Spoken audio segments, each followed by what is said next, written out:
On YouTube, I say, of course, hello, friends. Welcome, welcome, welcome.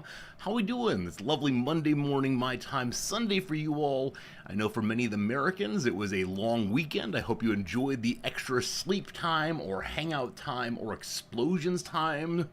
I know that some of you have animals or you yourself are very sensitive to the explosions. I hope they weren't too bad. I hope you're able to deal with that kind of thing. But seriously, thanks for being here. It's a joy and a pleasure that we choose the Resorty channel to hang out on the on the end of the weekend. YouTube's on. YouTube should be on. Is YouTube not on? It says live colon 24 seconds. It says live colon 31 seconds.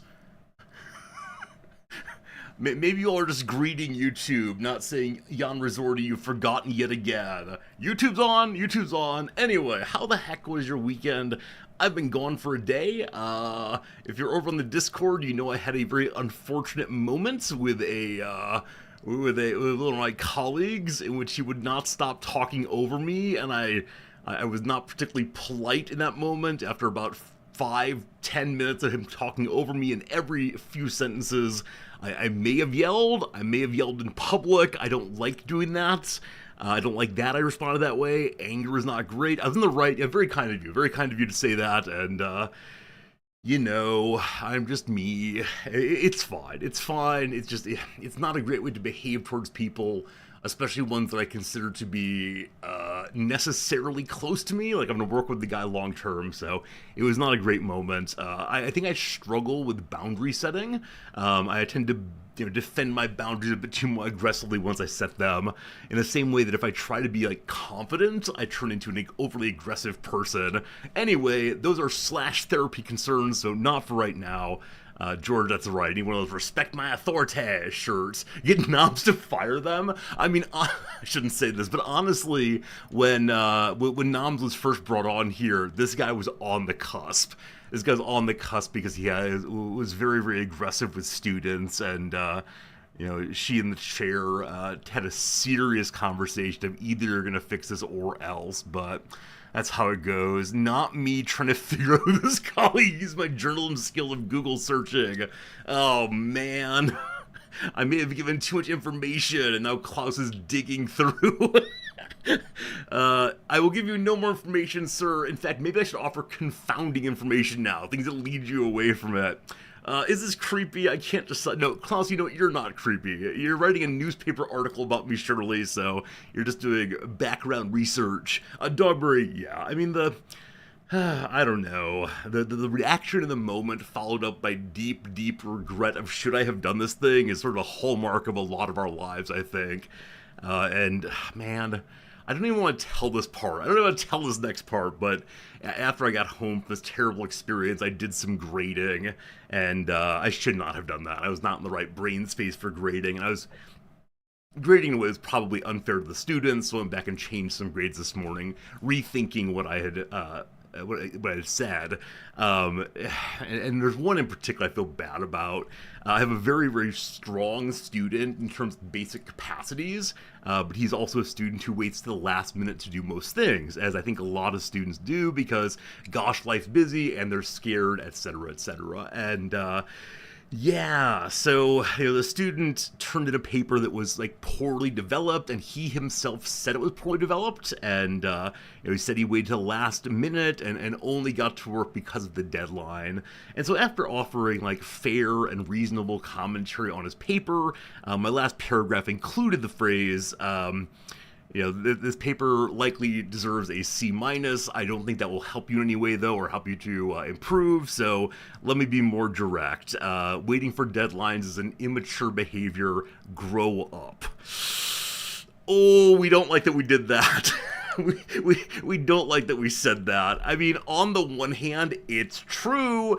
On the other hand, that's just not me. I don't express myself that way usually, and so I sent an apology email this morning saying, much like everyone else, teachers are human, and we occasionally say things that we regret, and I was in the bad headspace, etc. I'm very, very, very sorry. So, yeah, I'm sure he's be okay. We'll be okay. But it was not good at all. Don't go to the grocery store hungry and don't grade angry. That's an amazing phrase, Jim. I've heard the grocery store part. That's a really nice connection to keep in mind. Yeah, I apologize. I didn't feel great about it, and it's a kind of behavior I don't normally do. Normally I'm pretty good about like shielding the teacher relationship from the rest of troubles of life, but that's a really funny sentence. I'm gonna use that in the future, Jim. I'm gonna definitely use that in the future, and yeah, it's great. Anyway, enough about all that. Noms and I finished watching season 5 of The Bear, this show about a hot dog stand that gradually turns into a top-tier restaurant, elite restaurant in Chicago. It was okay. The first few seasons were much stronger than the last ones, in my view. Season 5 tried simultaneously to do too much and too little, in my view. Season 5 is the last of the seasons, and so they're probably trying to get all the ideas out in the best way they could. And, it ended, and that's okay. but I may have fallen asleep during it a couple times, and I'm not sure what to say past that, but yeah, if you're someone who has watched The Bear, I'm curious your thoughts on it. If it was a little disappointing, or it wasn't even disappointing, it was more like, that happened, I guess. I suppose that happened. Anyway, team, I apologize to other people. Apologies are what we do best here. Thank you much to Unnamed Comet for sending in that subscription, 31 months.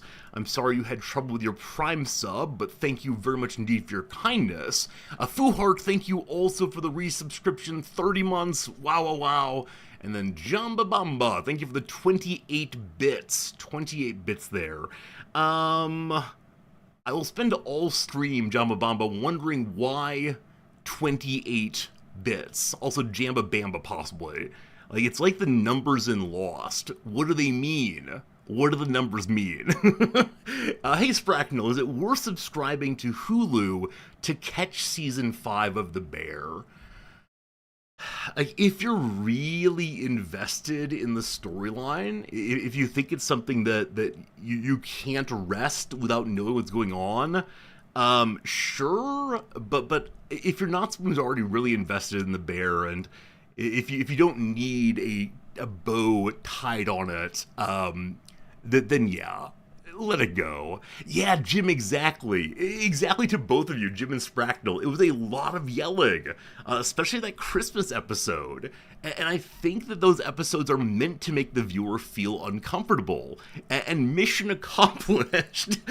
I definitely left the room a few times during the show, and would occasionally turn my attention to Noms and give her pats on the head or whatever while the show was going, because yeah, some people just don't care about yelling. It's just part of the story, no big deal. And for some of us, including me, a lot of yelling, more than a moment of yelling in entertainment, stops being entertainment and becomes ugh.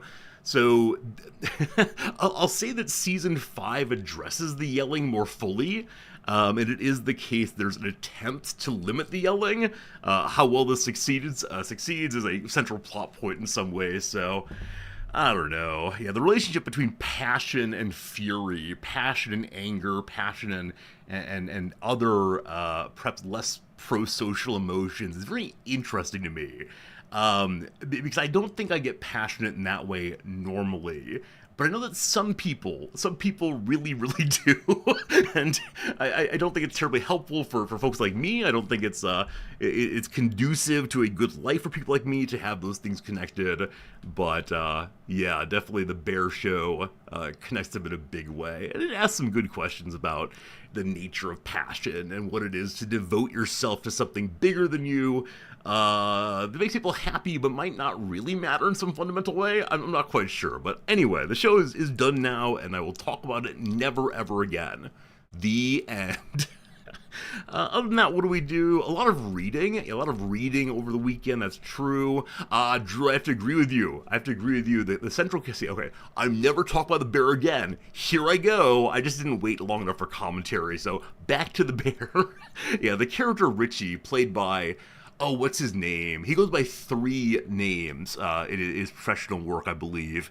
Yeah, he plays this sort of rough and tumble Chicago manly man who cares only briefly or slightly about other people, and insofar as he can like get what he wants out of them, except for these very few deep friendships. Again, kind of a standard masculinist conception. Over the course of the show, over the multiple seasons, he definitely grows in interesting ways and gets over some issues and begins to care about things more fundamentally. That's really, really, really cool. Hey, Jamma, thank you for 72 bits, fixing the 28 number and making it 100. I thank you in all cases there.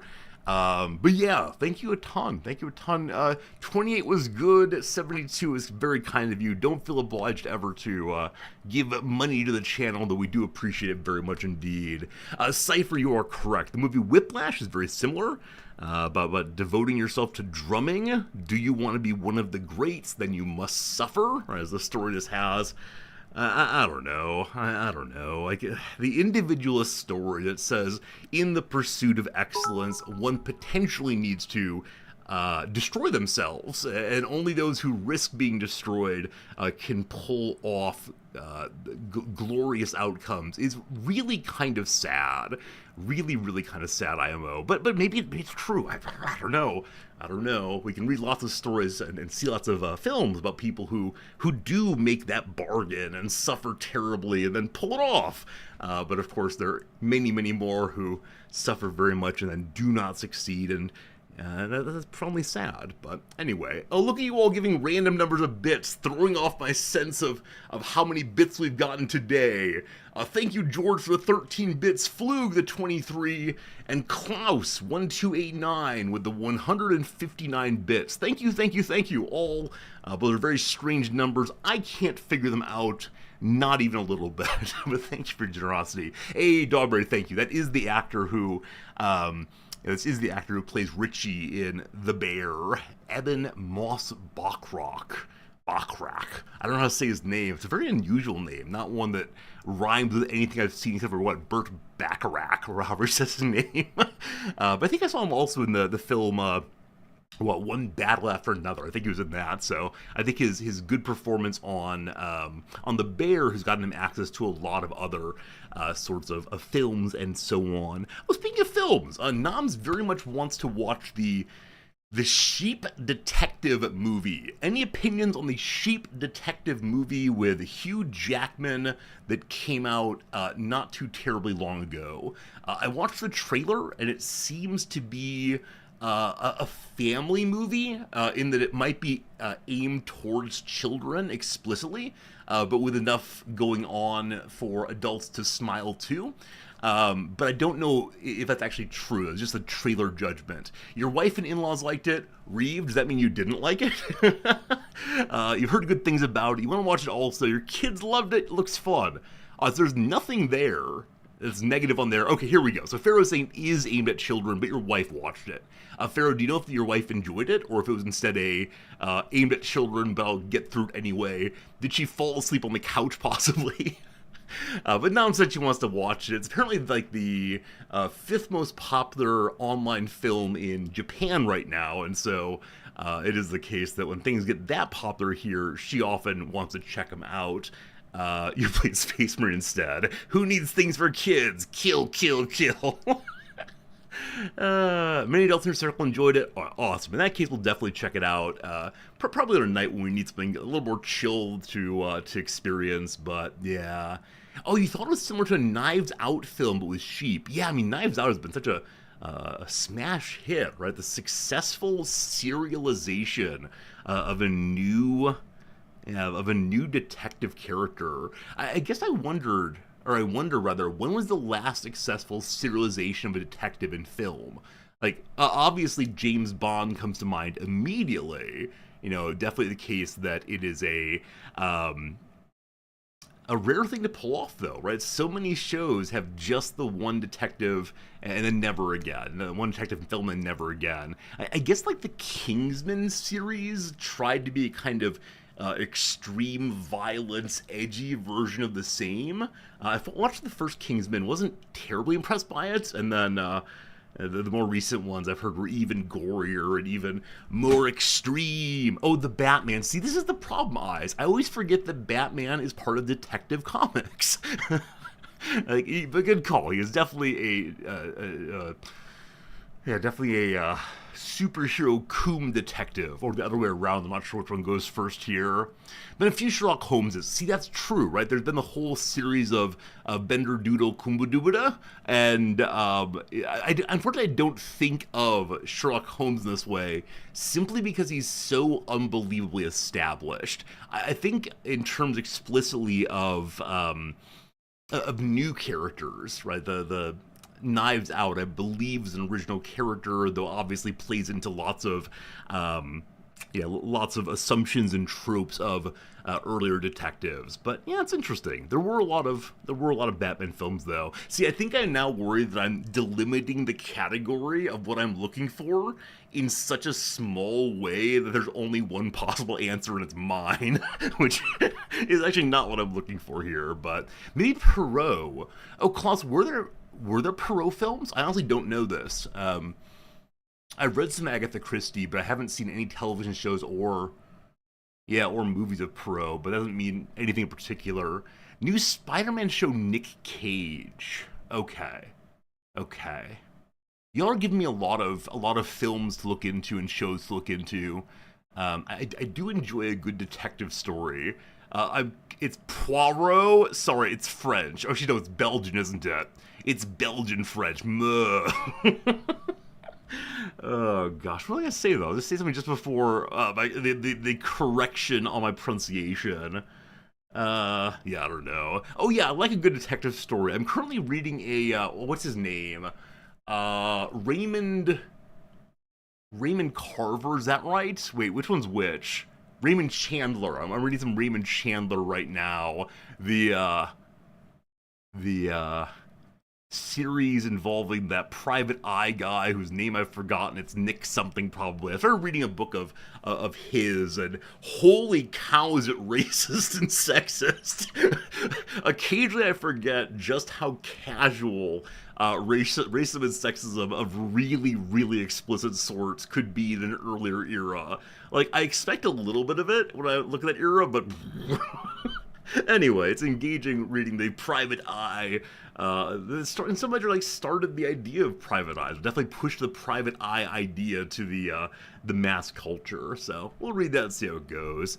Look into Philip Marlowe. Thank you, Mr. Steve. It's Nick something. Philip Marlowe is the character's name that I'm currently reading. As I finished up the Jean Le Carré books, I decided to move into Chandler for a bit, but it is the case. I recognize I need to start reading more serious books again. I spent a fair amount of time,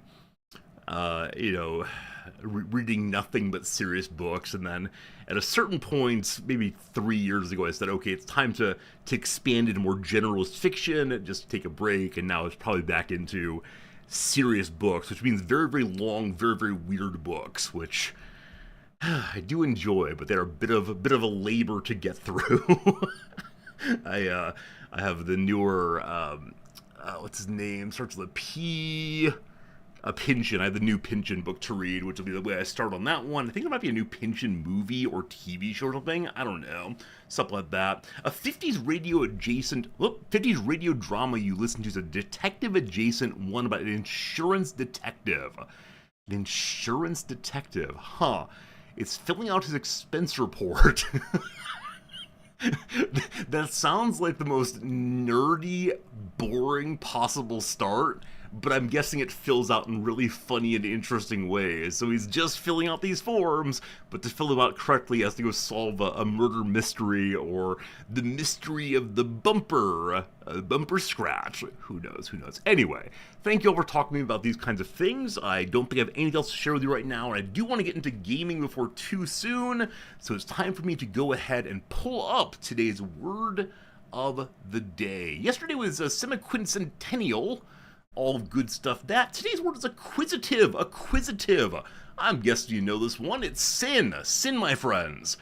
Someone or something described as acquisitive is characterized by a strong desire to own or acquire more things. Here is an example for you. The game aims to teach middle schoolers to balance their acquisitive instincts with a consideration of what will benefit society as a whole. Oh, reference to Athenians. How exciting. The Athenians say the Corinthians in Thucydides' history are innovative, adventurous, swift to action, acquisitive, and keen to expand their empire. This is one of those in contexts where good luck figuring it out. Like, yes, that is that word being used, but if you do not know what it means, good luck figuring it out. Here we go. While acquisitive is a useful synonym of the likes of greedy and avaricious, it's relatively unknown compared to the more popular lexical relations acquire and acquisition. The former of that pair is most often used to mean get as one's own, as in skills acquired through practice. The latter refers either to the act of acquiring something, as in the acquisition of skills, or something acquired or gained, as in the museum's recent acquisitions. All three has as their ultimate source the Latin word acquire, meaning to acquire. While acquire and acquisition have both been in use since the 15th century, acquisitive is a bit younger. The word has a somewhat rare use, meaning capable of acquiring. He is acquisitive, he's capable of acquiring. That's fascinating. It dates to the late 19th century, but its greedy meaning dates only to the early 19th century. From the ability to acquire to the focus on or excessive acquisition. That's interesting. Acquisitive. Huh, good word. Friends, we now test our vocabulary.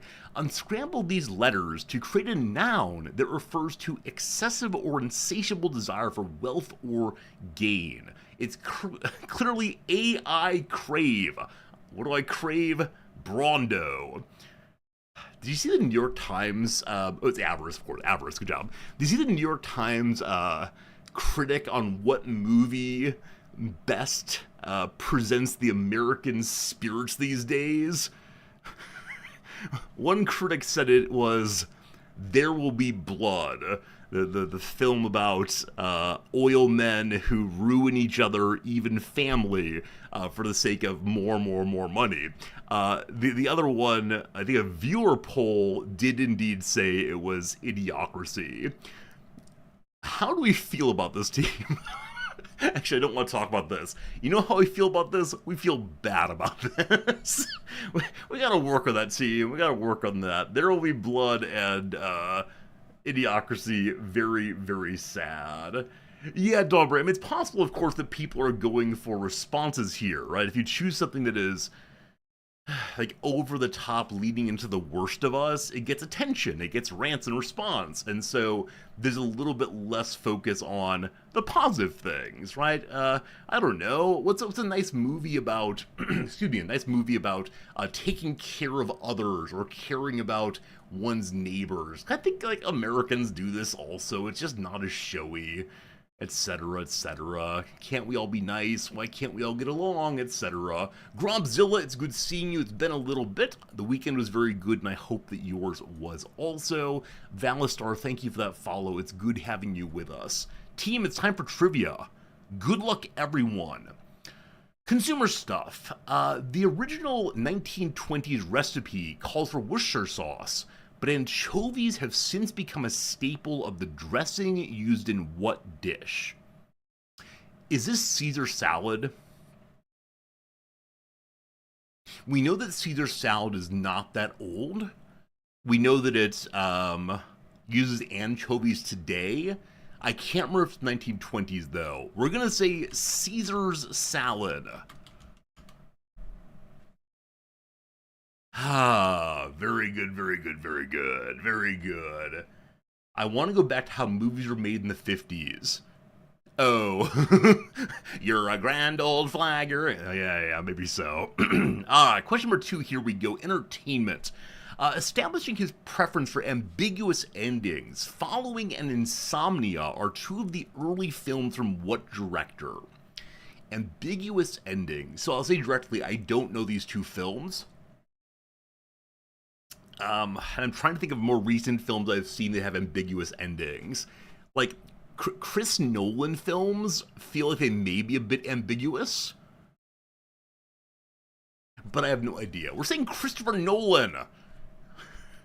Actually, no, I don't like that. Who did Mulholland Drive? May I prefer that?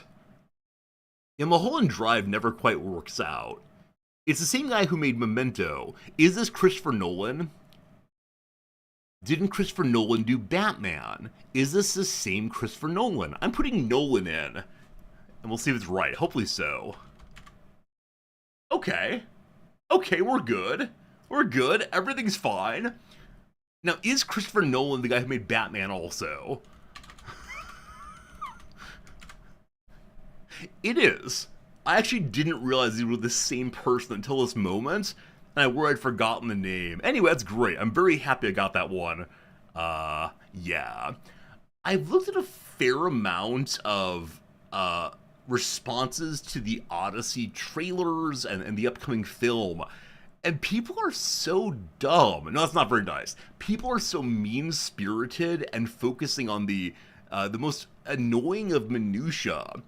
Like, when someone puts on a new translation of the Odyssey that uses more contemporary language, people don't say, "Oh, the Greeks didn't talk that way," right? They just say, like, "Oh, what a compelling story. That's enjoyable."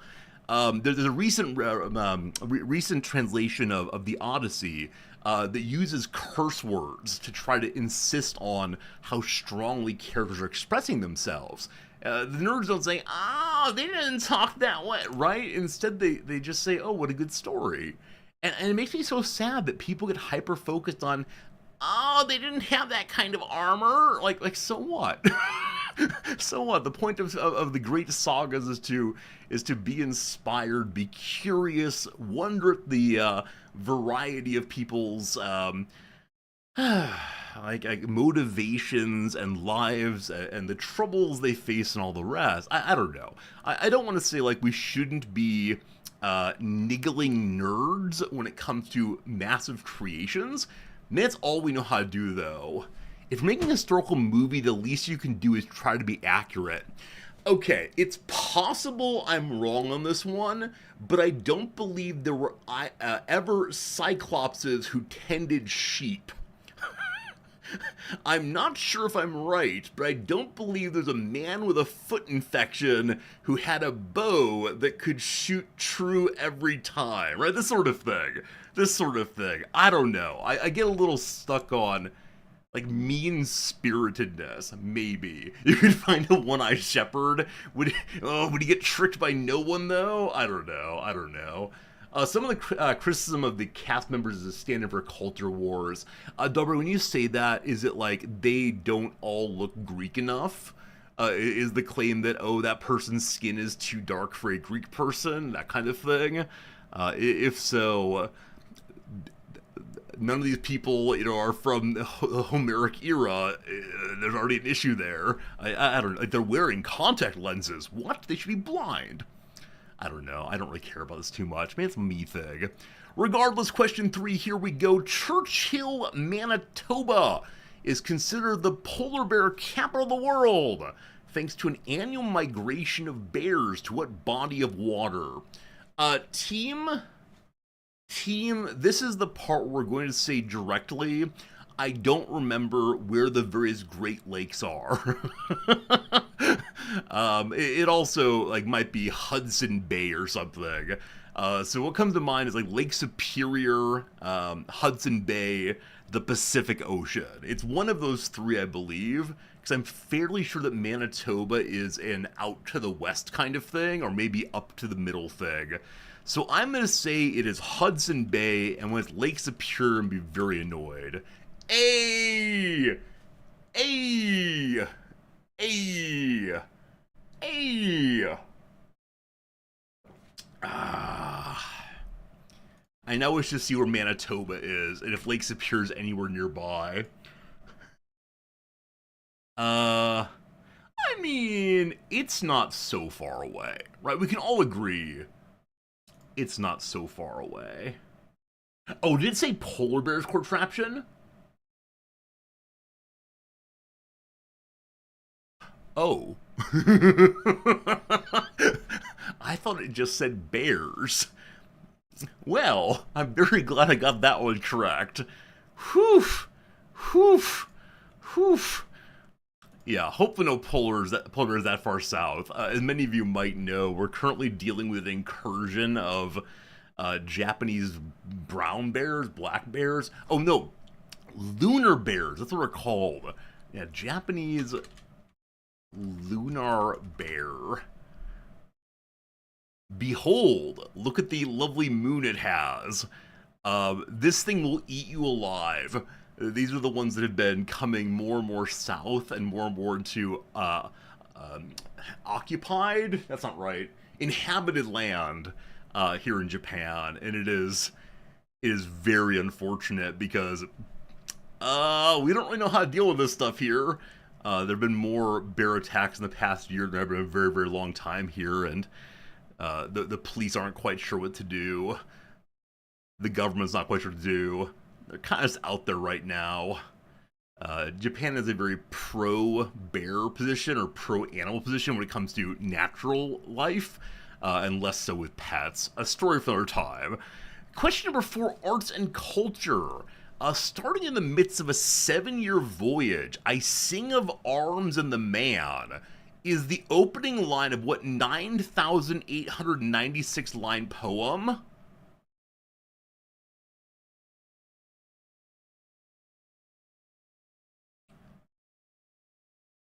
I believe this is the Odyssey. But we just had Christopher Nolan on the Odyssey. Like, the Sing Through Me, O Muse is the beginning of the Iliad, I believe. I'm nearly certain this is the Odyssey. Okay, it's not, thank God. It's not, thank God. Alright, we're good. The Carthage queen Dido and the Rutuli king Turnus are both dead by the end of what epic describes the adventure of a Trojan prince. Is this the Iliad? It's not! Virgil pinned the Roman spin-off to the Odyssey that follows the exploits of a dude with way too many vowels in his name. Is this Aeneas? Maybe? Oh, it's the Aeneid. Of course the Aeneid. I apologize. Don't you dare tell Noms I got this one wrong. She'd be so displeased with me. Is Sing Through Me, O Muse the Odyssey, actually? It is the beginning of the Odyssey, I apologize. Yeah, the sing part got me. Absolutely, the word sing. Like, arms and the man. Rough times, rough times. I think it's a very unkind thing that they did Nolan's Odyssey and then asked a question. Exactly, it was a primed moment. We were primed for this. Yeah, my beloved wife teaches. I mean, she would know why I made this mistake. But yeah, the Aeneid is one of Noms' central focuses. Regardless, question 5. Here we go. Ankyloglossia and a benign inflammation, colloquially known as geographic, are afflictions of what helpful origin? Isn't glossia like words or something? Ankylo. I mean, I know there's like something ankylitis in the spine. This is the part where I try to jam together half-remembered bits of medical terminology. Is like ankylodicing spawn something? Oh, I don't know. I'm saying it's the tongue, simply because of the glossia there. Is the only one I got wrong the Aeneid? Oh no. The only one I got wrong was the arts and culture one. Brutal, brutal, brutal. I think it's spondylosis. Spondylosis. Thank you, name Common, for knowing medical things. Well, it's okay. We'll take it. It was a fun day. What was the average score today? Is it still about a 10 or so? It is down to a 9. Yeah, it's still a 10 or so, though. Clip it and ship it. You make me very, very sad. You make me very, very sad. I'm guessing a lot of people struggled on Aeneid. Yeah, yeah, definitely a big trouble for folks. This might be the least kind question of the month. Let's see. No, reading Adler was less kind, unfortunately. Very good. Oh, someone discovered recently that the cookie that's deposited when one starts playing thrice and starts getting scores has an expiration date of 400 days. And so this is why my scores disappeared all at once. Does anyone know if it's possible to order a cookie not to go around? Or sorry, not to stay around, not go around. I don't know. Anyway, you know what I mean. Can you order cookies to stay long term? Because that's what I need most of all. Save the cookie and edit it. Should I edit it to give me endless points? Maybe, I don't know. Let's see. How do I find my cookies? Cookie. You people want to get rid of cookies. That's true. That's true indeed. No, not that. Oh boy. The Firefox add-on? Okay, I'll work on that later, thank you. Airtight cookie jar. Yeah, saying order cookies, like, sounds delicious, let's do it.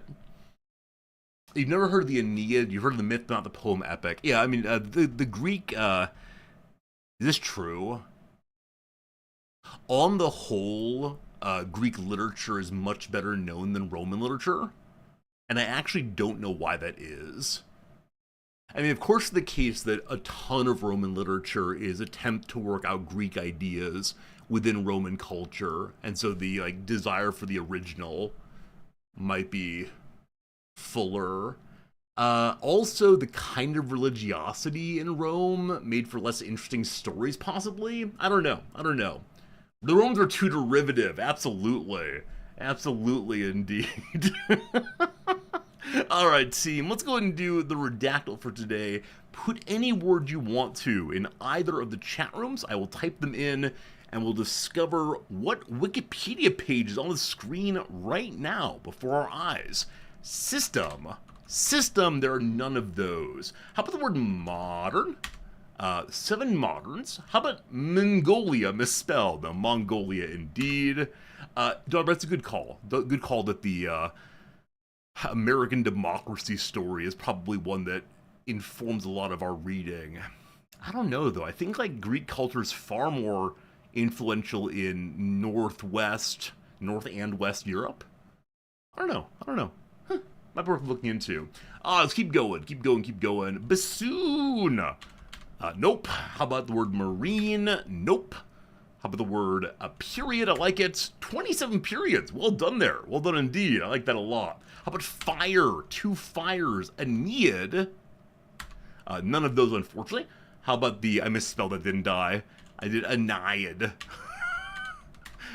0 actually, sorry. How about the word bear?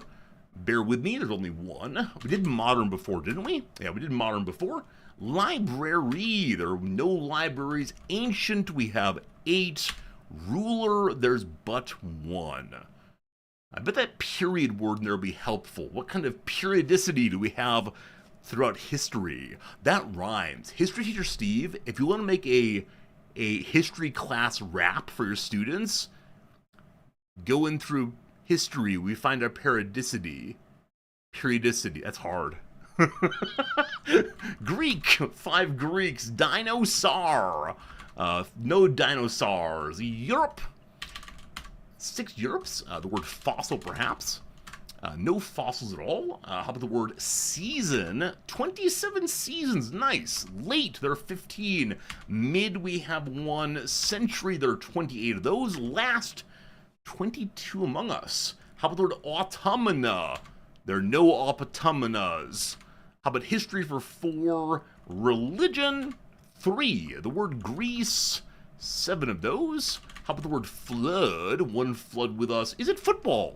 Man, thinking about football and the way in which the American striker, I think striker, midfielder maybe, had his red card delayed.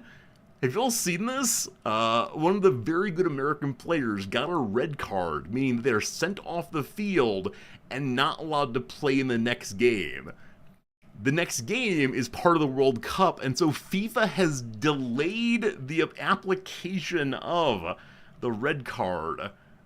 Corruption indeed. Roman, there are 5 of those. Art, we have none. How about cinnamon? No cinnamons, unfortunately. The word monsoon, none of those. Penelope. There's a really lovely Penelopead by Margaret Atwood, I believe. It's quite good. It's the story of the Odyssey from her perspective. Trade, we have none of those. Hay fever, none at all, unfortunately. The word corruption, there's none of those.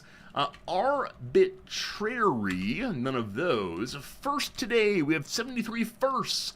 Festive, there's 7 of those, good job. Italy, there's 11 of those. People, hey Kaz, there are 41 peoples. Farming, none of those. Playoffs, none. Informal, 1. I like the idea of Catholic. 9 Catholics somewhere. Is it beginning to look like Christmas? 4 Christmases somewhere. Ship, there are 5 ships sailing in. Begins, there are 40. Yule tide, a great word, but no. Known, there are 76. Is it Ramadan? It is not. Is it the Jubilee? Oh, if only. Mars, one of those. Venice, there are 6. Nice job. Is it a feast day? There are 22 feasts somewhere. Is it Hanukkah? Oh man, if it's Hanukkah, good luck on the spelling. There are so many of them. Time, there are 32 times. Tree, there are 2. Is it Carnival? There you go, it is Carnival indeed. Hey, Infinite Drex says bassoon. Someone else already guessed bassoon in your honor. They do it every day just for you. It's good seeing you. Carnival, known as Shrove Tide in certain localities, is a festive season that occurs at the close of the Christian pre-Lenten period, consisting of Quinquagesima, or Shrove Sunday, Shrove Monday, Shrove Tuesday, or Mardi Gras. There you go. Quinquagesima. Delightful. Public celebrations, events like parades and so on. Have any of you ever been to a carnival celebration? I myself, this is very small, I myself have not, but look! There are pixels. Delightful pixels there. Yeah, any more pictures? I like pictures. Oh, I think it's the case that this game only shows you 1 picture, and if I look for Carnival, I'm either going to get Carnival Cruise Lines or someone skimpily dressed. Let's go and skip that one for now. Your elementary school had one. Oh yeah, we had like school carnivals and like state fair carnivals. What I mean is Carnival! Carnival! Hands in the air for sure. I remember Shrive Tuesday was just Pancake Tuesday. Yeah. Yeah, maybe I'm just thinking of the Brazilian festival itself. Oh, you actually had Mardi Gras celebration. I don't think we had Mardi Gras at all at my school. I don't recall if we did.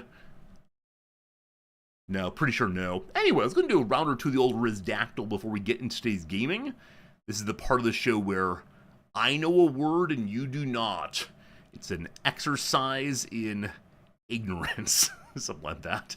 Alright. Friends, currently on the queue we have 554 items.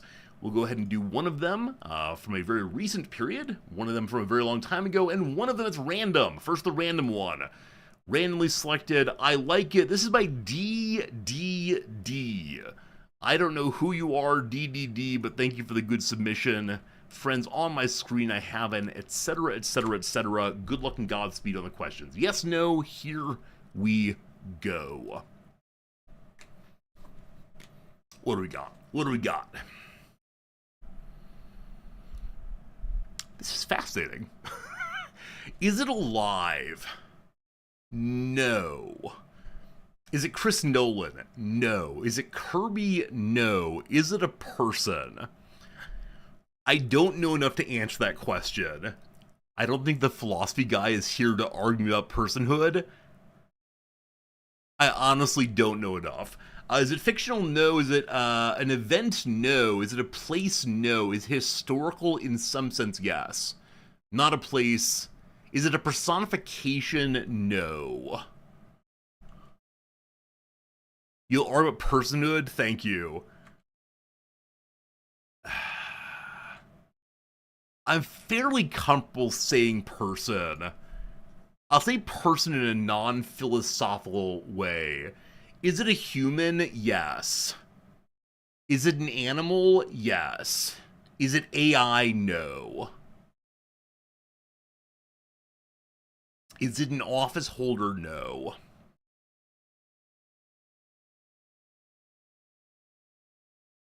Is it embalmed? Maybe? My apologies for my ignorance. Is it a real being? Is it a real thing? Yes, real thing, not fictional. Is it man-made? Yes, in the way you don't like. Is it a single person? No, it is not a single person. Is the person still alive? I don't believe so. Is it a mummy? No. Is it a piece of a person? No. Yeah, it's not one person. Is it an android? No. We are learning very quickly. It is not alive, I'll say. Was it a culture? No. Is it in a museum? Yes. Is it a group of people? Yes. Is it made of bones? Yes. Was it an organization or society? No. Is it many pieces of persons? If we believe it, the whole is all of the pieces, then yes. Does it predate the Duchamp fountain? Yes. Is it the Neanderthals? Rog, you're a hero. Smarter than any of the rest of us. Well done indeed getting there. Neanderthals are an extinct group of archaic humans who inhabited Europe and Western and Central Asia during the Middle to Late Pleistocene. Pleistocene, something like that. Neanderthal extinction occurred roughly 40,000 years ago with the immigration of modern humans, Cro-Magnons, but Neanderthals in Gibraltar may have persisted for thousands of years longer. How delightful! Apparently they died via interbreeding with creatures more like us. Delightful. These things are amazing. What a weird world we live in. Rog gets the points. Well done. Okay, we're going to do a very new one on the queue. Klaus, oh man. Klaus, I'm not gonna... Okay. Ah, man.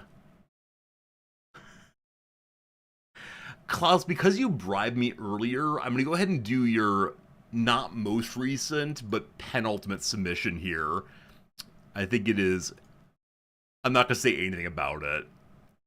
It is one to put on, though. Alright, team, on the page now I have a submission from Klaus. Kindly do ask the question, etc. Good luck, everyone. Oh, you. Oh, you. Is it related to Kansas? It is related to Kansas yet. It is something abstract meant to belittle chat. It is not abstract. It is not meant to belittle chat. However, I am going to say it is very unlikely we're going to get this, but it's worth talking about. It's worth sharing. We'll see. It's very funny, Silvers. Did it die out by interbreeding? No. Is it an event? No. Is it a song or an album? No. Oh, goodness. Oh, goodness. Europeans get a coffee. I mean, I suspect the majority of you can get a coffee right now, but I sure would appreciate some guessing. Is it a person? No. Is it unique? It is unique, yes. Is it a sports team? It is not a sports team, no. It is unique. Is it a place? It is a place, yes. It's 1 a.m. in Europe, don't get coffee? Yeah, good call. Get some, sleepy time tea, possibly. Is it Pittsburgh? Nah, we've done that one. Is it historical Kansas? I don't know what historical Kansas means, unfortunately. I'll say it's extant. It's in the world still today. Tourist attraction, no. Is it a city? It is not a city, no. Is it a concept created to explain behavior? I don't believe so, no. Definitely a place we're going with, but not a city. Not a city. Oh, goodness. Oh, goodness. Is it a road? It is not a road. Was it in Kansas before Kansas existed as a place? Nope, it is post-statehood for Kansas. Yep. Is it related to the Wizard of Oz? Not to my knowledge. Is it a fortress? No. Is it modern Kansas? It is in Kansas today, yes. Is it a place between places? We're in the space between space. No, it's not. Does it predate the Belgian techno anthem Pump Up the Jam? It does, yes. It does, yes. Is it the Corn Palace? We love the Corn Palace, but no. Wait, isn't the Corn Palace in South Dakota? I can't remember now. Was it around before 1950? Yes. Are you likely to have heard of it as a Canadian? No, but you'll understand why it was submitted, I think. Is it Klaus related? Insofar as Klaus lives in Kansas and insofar as Klaus is part of this community, it is Klaus related, yes. Do you have to pay to go there? Or sorry, pay to visit it? You don't have to pay to visit it, but most people who visit it have paid to go there. I like that answer very much. Is it a restaurant? No. Is it a museum or historic location? Yes. Is it a school or university? Yes. Is it related to someone who died recently? Not to my knowledge. Is it historically significant in some sense? Is it Fort Leavenworth? No. Is it an airport? No. Is it a place of education? It is a place of education, yes.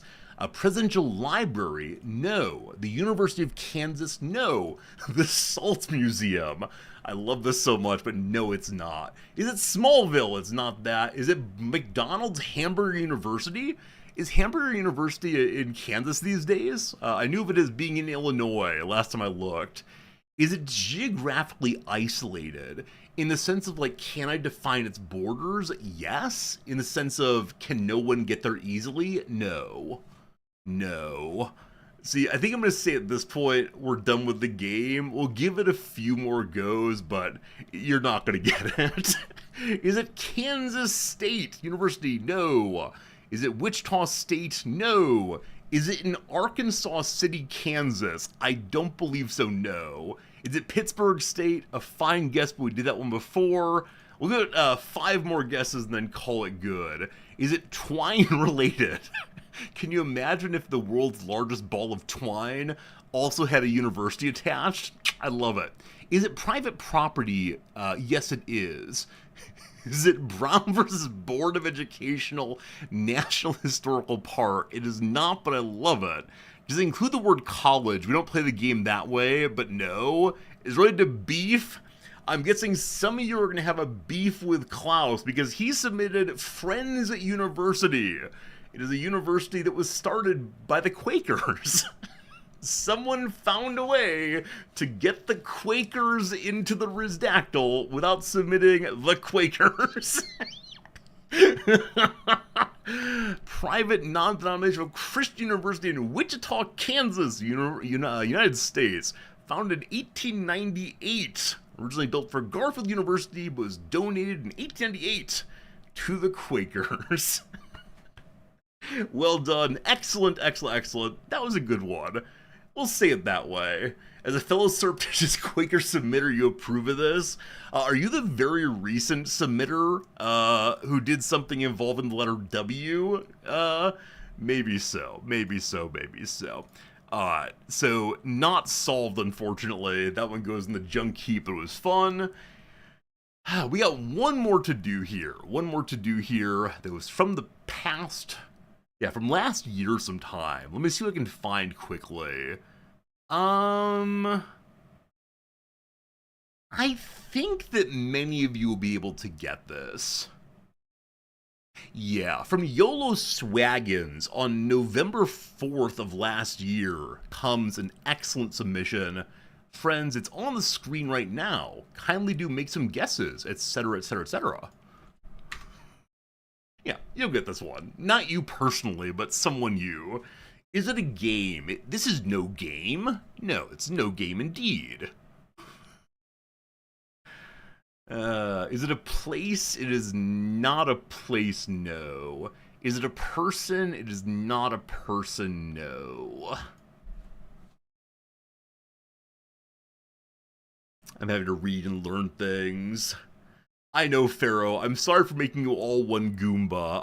I don't know how to do it otherwise. I guess using the word some more often would help. Some of you, would I kick it? I would not kick it. Is it a thing? Sure, it's a thing. Is it an object? Yes, though I don't like using that word for it. It feels more like object feels too inferior, infantilizing, minusculization. You is plural. Hey, yous guys. Yins. Isn't that the Pittsburgh word? Yins all. Would David Beckham kick it? No. Does it relate to the Goomba problem? Not in an obvious way. I could probably make it if I needed to. Is it a person? No. Is it bigger than a gas station? It is bigger than at least some gas stations, yes. Excellent question. Excellent question. Isn't it Yins?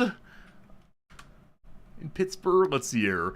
Yins is a popular regional pronoun for Western Pennsylvania, especially Pittsburgh, that means you all or y'all. I'll work on incorporating yins into my idiolect. Here we go. Is it related to a body of water? Yes. Is it a monolith? No. Is it a holy site? No. If I kicked it, would it hurt me more than it? Yes. In a kicking fight, it would win for sure. Is it a bridge? It is not a bridge, no. No. Is it alive? No. Is it radioactive? No. Is it man-made? Yes. Is it a whale? That's no whale, no. So much to learn about this. So much to learn. Is it a reef? It is not a reef, no. Nor is it Tenerife. Is it real? Yes. Is it seafaring? Yes. Is it a dam? No. Is it unique? It is unique, except for ha ha ha. More on that another time, but yes indeed it is unique. A cable ferry, 'tisn't a cable ferry, no. Does it float on water? It does float on water, yes. Is it seafaring? Yes. Is it a big boat? Some of you will get angry at me for saying it this way, but yes, it is a very, very big boat. Is it nuclear powered? It's not nuclear powered, nope. If I say it's not a big boat, people get confused. Did it sink? I don't believe so. Don't believe so. Is it a former boat? No. Is it a paddle boat? No.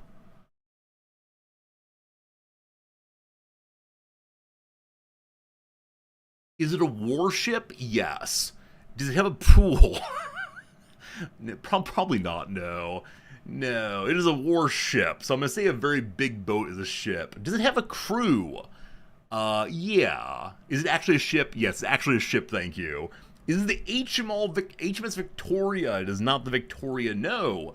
The USS Enterprise? No. The Constitution? No. Is it the Dreadnought? It's no Dreadnought, no. No. Is it the USS Misery? It is not the Misery, no. Is it an active ship? Yes, it is an active ship. Is it the Pinafore? It's more related than you think, but no, it's not the Pinafore. The Love Boat. Is it an HMS? It is an HMS. Is it currently at sea? I don't know. Is it a tall ship? It's pretty tall. Hey, there we go. Is it the HMS Victory? There you go, team. The ship of the Lord of the Admiralty, namely Horatio Nelson at the end. Apparently, it is still part of the Royal Navy, still active through and through. Behold the victory. Neat. So, those of you who are nigglers, who are bashers, if I had said this is not a large boat, would you have been displeased with me? Or do you understand why I said it's a very large boat? There you go. You want to see it race the Constitution? Yes. No, I know it's a ship. I know it's a ship. And this is why I'm saying the nigglers might get sad, because ships and boats are importantly different. But for the purpose of the game, if I say it's a very large boat, or it's not a large boat, we'll all get very confused. You would have asked if it was a ship if it said it was in a large boat. Okay, in the future, I will just say it's not a large boat, and I don't think it had any major effects on the game this time, but that's okay. Who got this one? Shepard! Shepard, congratulations on your big point there. Shepard 03. There we go. There we go. There we go. Alright. Alright. Oh yeah, Klaus, that's exactly it. Someone asked... What did someone ask here about, like, is it still at sea? Or is it... No, what was the exact phrasing that made me make a joke? I made a joke somewhere. I like jokes. Someone asked, like, does it still exist? And I wanted to make a Ship of Theseus joke, in which each piece has surely been replaced as time goes by, but I decided to say it is unique nonetheless. Does it have any original parts, I wonder? Let's see. Original. Where's the original rudder?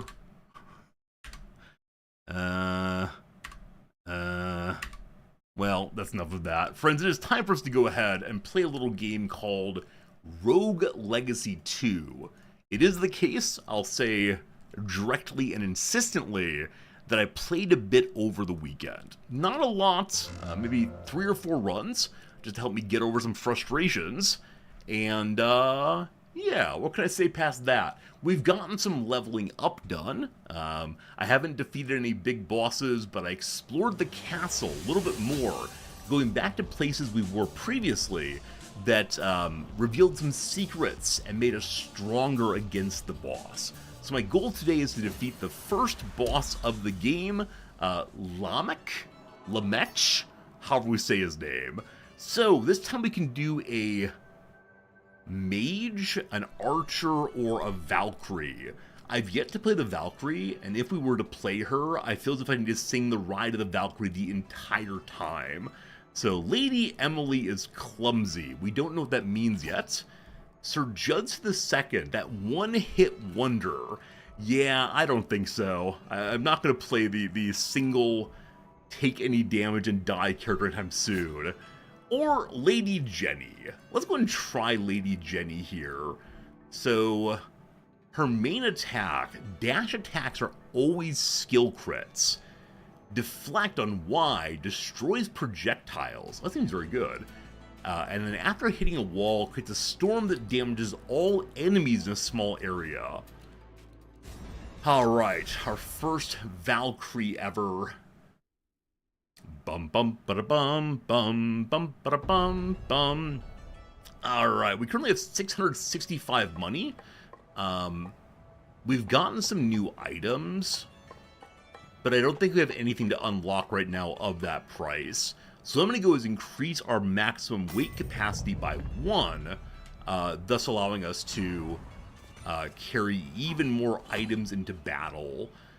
We're currently Chunky Monkey, though we do have 10 bonus focus, and that is all for right now.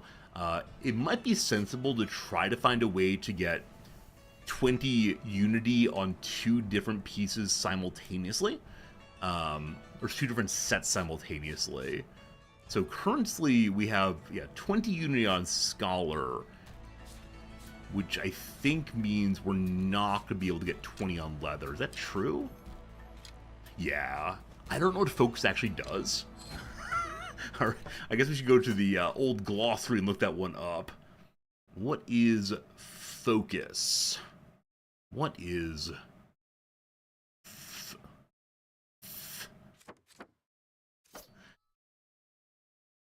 Okay.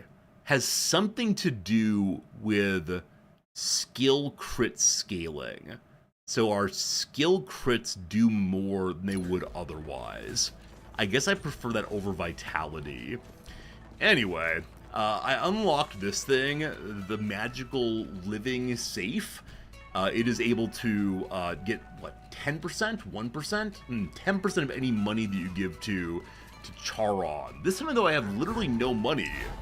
That's the first time I've ever given him no cash, and he still takes me across. Thank goodness for that. Okay, new kind of character. Crits on dash attacks. Now, one issue I've had is dashing too far and running into enemies.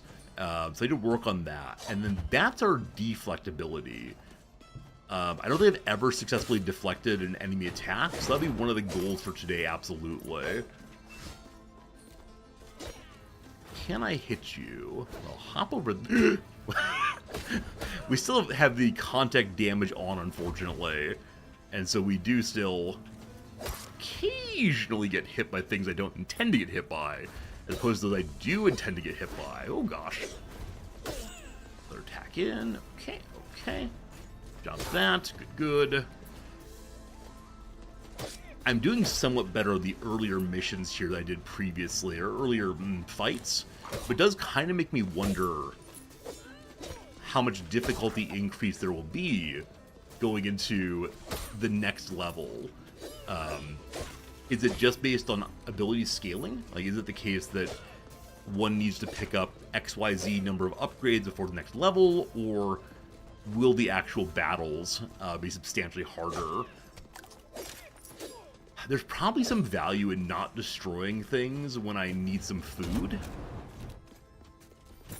because I suspect it's the case that we can run back through the building looking for food as we go. But up this way, what do we find? Okay, those can't attack through the wall. Oh boy. I'm gonna go this way first. The bone attacks do go through small floors like that one. Luckily, they have a bit of a cooldown after attack. Okay. So, hello, please stop. Okay. Unfortunately, when the knives hit the ground, they occasionally skitter along for a bit. And no one's a big fan of that. So I don't exactly know what's in the middle with the giant balls, if anything.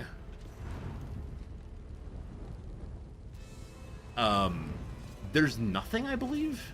Like, there's a door on the other side. Yeah, this is a case where I don't think exploring it all would help me, because I'm almost certain to take damage. Though one can jump... I can attack up. I need to try this with every single character I play, along which axes the character can attack. Because I'm always really surprised to find it's something other than just attacking straight in front of the character. Hey, we're learning. Alright.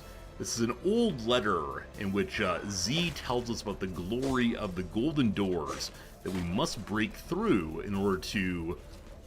oh dear. In order to find the big enemy, the boss of all things.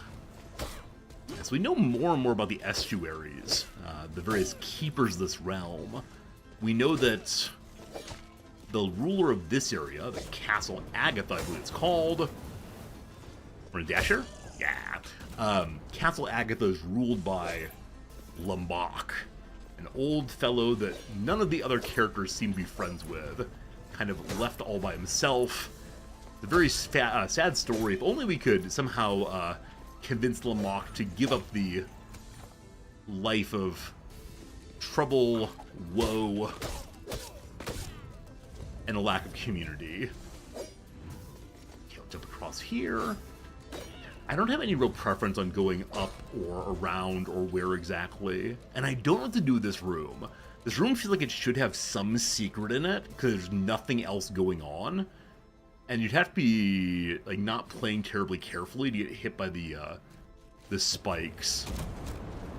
And same with this room. As I immediately get damaged. Never mind. Let's not talk about that anymore. It seems a silly topic of how someone could possibly get damaged in that room. I just don't get it. Off to the right here is another area. It's not one I can explore right now, but I'll go in there just to get the... oh, one second. So that room has previously had... a teleporter right away. Now, maybe it's an area I've not been in previously, so I'm not quite sure on that, but I'm surprised I could not get the teleporter. We'll keep that in mind for the future, though. Okay, so we'll head to the right side now. And push the wrong button and fall into the hole. Very good. Oh, look at that.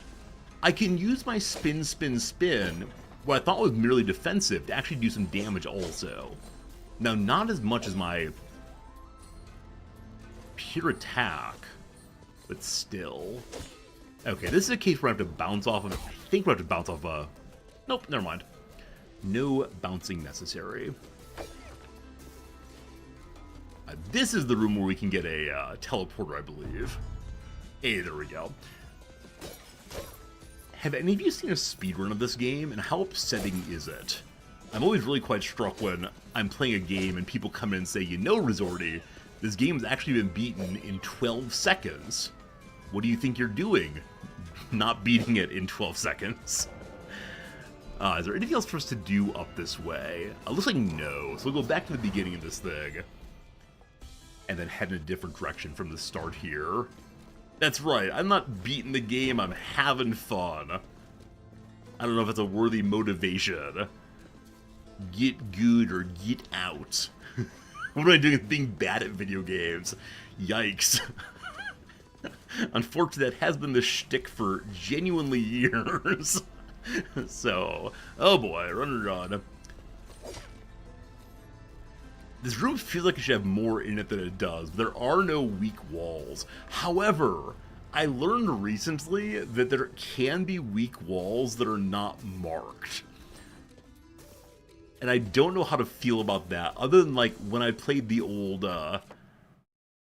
Wolfenstein games and constantly had the issue of trying every single wall in the entire game, because surely one of them, somewhere, somehow, would have something hidden behind. But there's no time for that. Use the stick to look through the walls. Wait, the stick? Oh, you mean this look. I like that, but on some... yeah, maybe we'd always be able to see if there's something on the other side by using the looking stick. Good old looking stick. Okay, so those ones can't go through the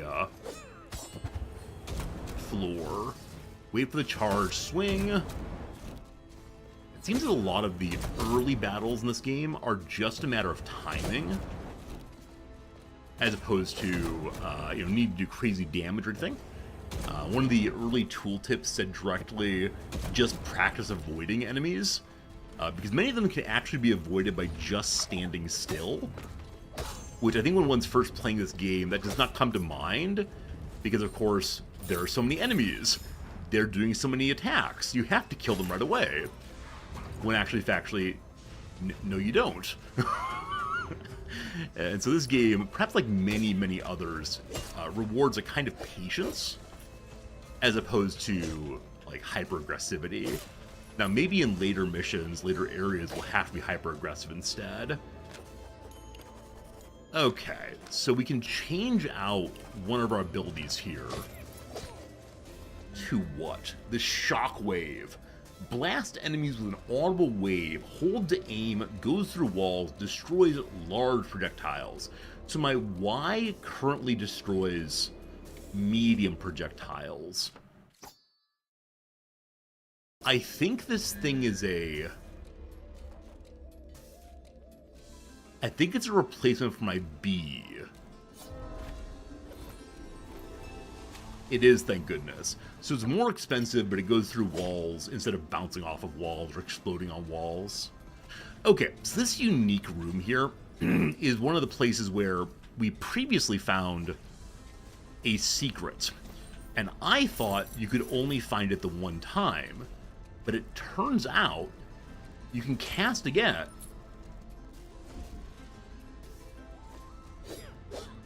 Huh. I was gonna say it turns out you can cast again to get to the special area over there, but the game has now made a fool of me, and I don't like that very much at all. Maybe once you go up to the hidden area and collect the reward up there, you can't get in again.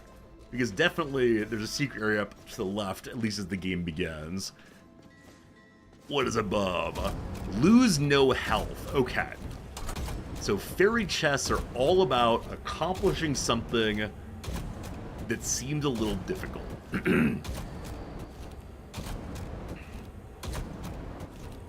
So there's very, very limited time on each of these jumps. Well, good. So often on these lose no health rooms, I immediately lose health.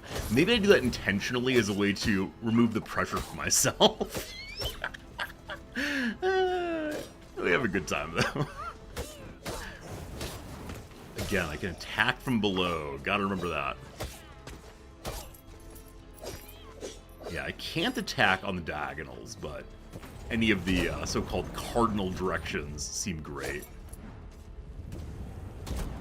Okay, the area to the right is the second level, I guess I'll call it. I've yet to get the special reward from here, the, what we called... What did I do? I just teleported to the same location. Yeah, the special, like, new move, new ability, whatever you want to call it, through that room up there. We'll try that when we're ready for this area. Even though the new move might be useful. You know what? Should we just do it while we're here? I think some of you had a very good point of, like, if I can get a new way for my character to move, why wouldn't I do so? And like, there's an obvious answer, including about game skill, but that's no fun to talk about. So I think I need to jump dash through this thing. Somewhat less, more successfully than I have so far. But I did get up there once before that immediately abandoned the task for the desire to do the game in the correct order. Okay. I don't believe it's possible to get right up here. So how did I do this previously?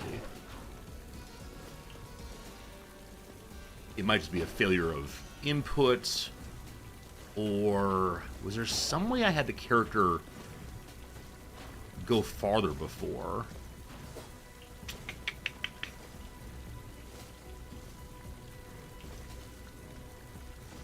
I think you have to do it off of this, and then rush in the air. Maybe I gotta go at the very peak, like where we begin falling? I think it's the case I'm just not quite close enough. Oh, this is it, right? You need to go out as far as you possibly can, jump off that, and then do it on the next one. Again, as far as you possibly can, I think. Okay, so flip right there, we can do it. And then hit the dash button. I think I was in range that time. Not that time, though. Oh. Okay. Or, wait, what did I just do? I did it a moment ago. There we go. There we go. Got tricked by the game's setup somehow. Oh, it's so silly. Correct ordering, please. Up, out. Nope. And it's definitely a game where I have the trouble of thinking there's one way to do things. I get so stuck on it. Where it's a game that rewards instead. Yeah, try that for a little bit. There we go. Whew. This area also does have... I have a key that attacks down directly. It's left bumper. Someone mentioned it the other day, and I didn't actually recognize what they were saying. So I don't need to do the very awkward hold down, hit A. I can just push left bumper to go. Do I... Oh, hello, friend. Stairwell's collapsed. No way to get up there now. These wretched black roots were probably the cause. Must have wormed their way into the cracks.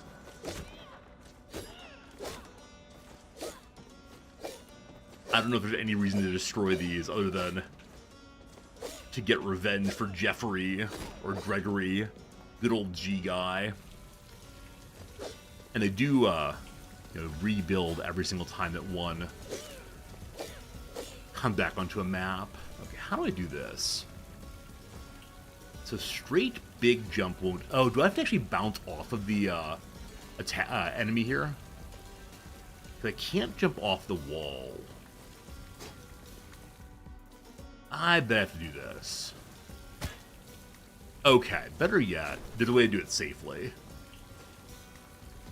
Oh, I see the dead knight up there. So we could do the getting over it thing and explore weird spots like this and see if they actually lead to anything. I'm gonna hold off on that for right now. Okay, hello dead guy. Looking up, looking down, I don't see anything at all, unfortunately, so... Oh, I didn't do it on the other side? Is that right? I must have forgot to do that. I mean, I don't see anything, but these games might have sneakiness somewhere. A jump, kick. May have destroyed a necessary one. Alright, so probably kick, dash, kick! Alright. How many times do I need them to regrow? Oh, can I not kick off a dash? That's it. Okay, there's no kicking off of dashes. At least it seems right now. Hey, Ed, it's great seeing you, man. Thanks for hanging out with us. I appreciate it. Is there some way to jump out the up the outside? Possibly. That's definitely beyond my abilities for the moment. Oh. There's an heirloom out there. So that's the heirloom I need to get to engage with the second level, I think. Jay, the last cave-in buried the heirloom. The good news is the heirloom's intact. Those things are sturdy. We've been trying to dig it out, but the tower's barely in one piece. If it moves too much, I fear the whole tower will collapse. If that happens, we'll bury the only entrance into Agartha. There's nothing else we can do. We have to leave it be. Sorry, Jay.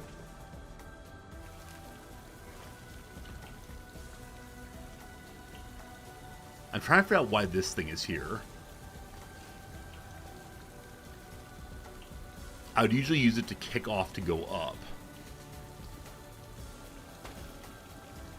Huh. I wonder if my current mana weapon doesn't actually destroy walls. Okay. Let me reset this one time and look again. I think we may have to work our way off the, through the outside of the building. Yeah, with a good jump there, there's really nothing to do. Oh boy. that is not the way to start. Oh goodness. Oh goodness, goodness, goodness. Cat. So, up, jump, up.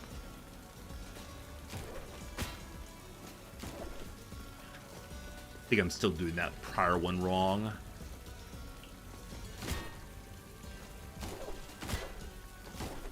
Okay, that could have been done much, much better, I believe, but I'll take it. Alright, so we're getting towards the top. How about some food, please? Alright, no luck. Up here, nothing much. So we're at the top now. I don't see any reason to break that. Okay, I think we have to jump down the side and then dash in when we hit the right level. Okay, actually was not necessary there. The Echo Heirloom we found. Hello! Hey, buddy! You want to take my challenge, right? Right? Come on, you gotta take the challenge, man! I've been stuck up here so long, like you have no idea. Just try it once. What's the worst that can happen? It's so easy. Buddy, listen, if you win, I promise you my power of resonance will be totally worth it. Full stop, no joke. You have no idea how worth it is. So come on, let's get going. Alright, trying for an heirloom. Full mana, full health. Okay. The volunteer duty quest.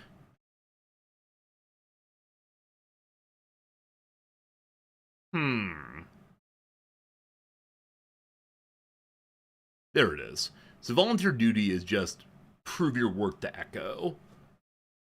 Got it.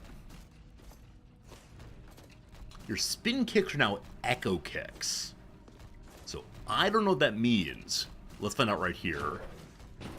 Okay, they stop projectiles and strike resonant objects also. So I wonder if without this upgrade, if these just harm us. Because they are covered in electricity, it looks like. And again, these do deflect projectiles too. So, I don't know if that means jumping directly on the projectile will do that, or what exactly. Okay. Heading to the right now. Gonna need to dash here. Cool. Echo Kick, reset your dashes. All right, so this is the thing we could not do previously. So now we can dash after a jump kick. Alright, try again. Go, jump, jump, go, jump, jump. I'm jumping a second time merely to stabilize myself. So I have a clearer sense of what I'm trying to do. Alright, there we go. I swear I understand in principle what I'm trying to do here. It's just not clear I can do it in the correct order. I go through there. Huh. Oh, falling does not reset my dash. I need to I need to echo... What? Wait, what am I missing here?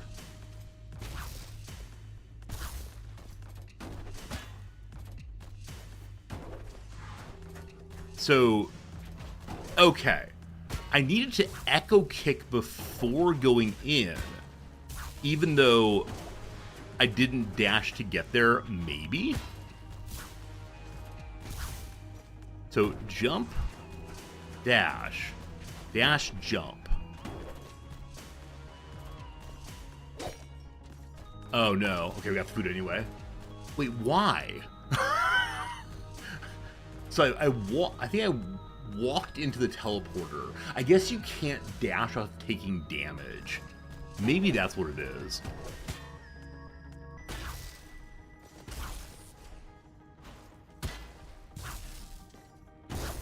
I am somewhat curious at how far into the game will my slight errors make it so that I'm completely unable to advance.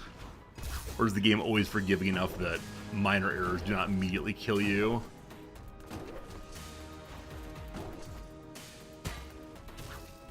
Timing, timing, timing.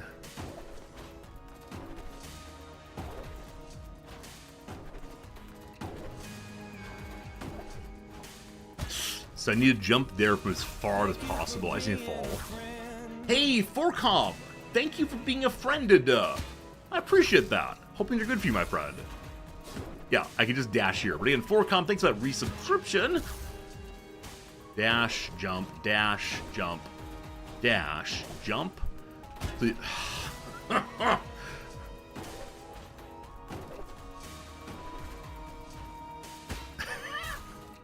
Again, must be on the outer edge on these.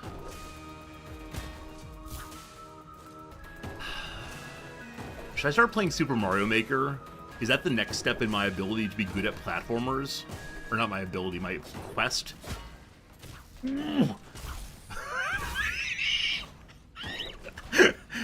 Or would Super Mario Maker make us grind our eyes out, gouge our eyes out? Sorry, would it be the Oedipian conclusion? Okay, okay, okay, okay, okay. Whew. I mean, there are lots of like friendly Mario Maker levels where they're not all pure evil shenanigans.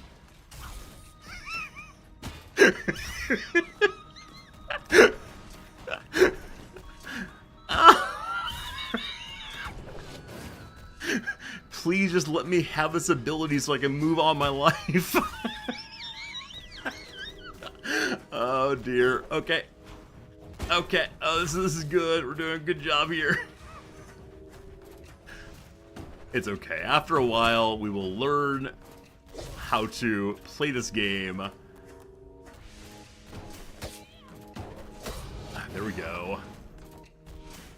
Resident enemies can only be harmed by echo kicks. I look forward to learning what the Resonance does exactly.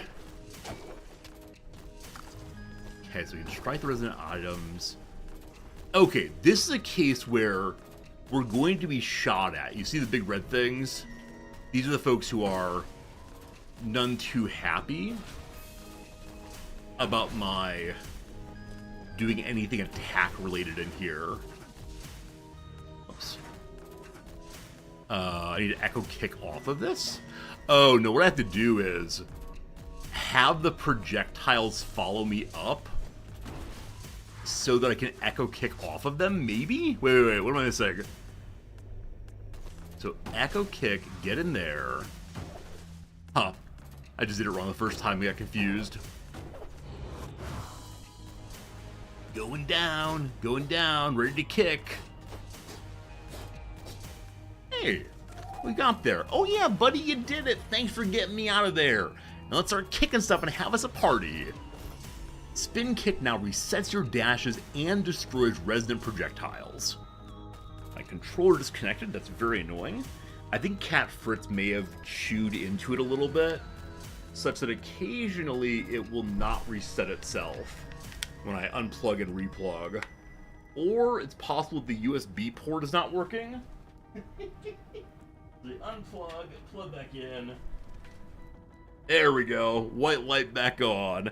Why does nothing I own work correctly? This is the question, my friends. Alright, so we got out of there, which means we are able to go explore the second level. These temporary resonant platforms we've made are a fool's errand. There are not enough volunteers with Echo's heirloom to make the crossing, and every person we lose is a sacrifice we can't afford. The Estuaries are right. There's no saving the villagers. I'm not going to go explore that quite yet. I'd like to head back to city number 1 and see what else there is to explore. So some chests in the top left, and then some rooms just below the ones here. You have theories of why nothing I own works right.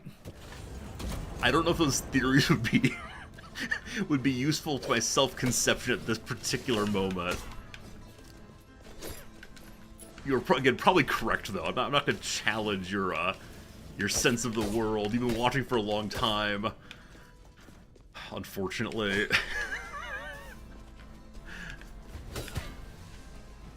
Oh, wait, too many enemies. Too many. Okay, I have no idea how we weren't hit there. I should be attacking up.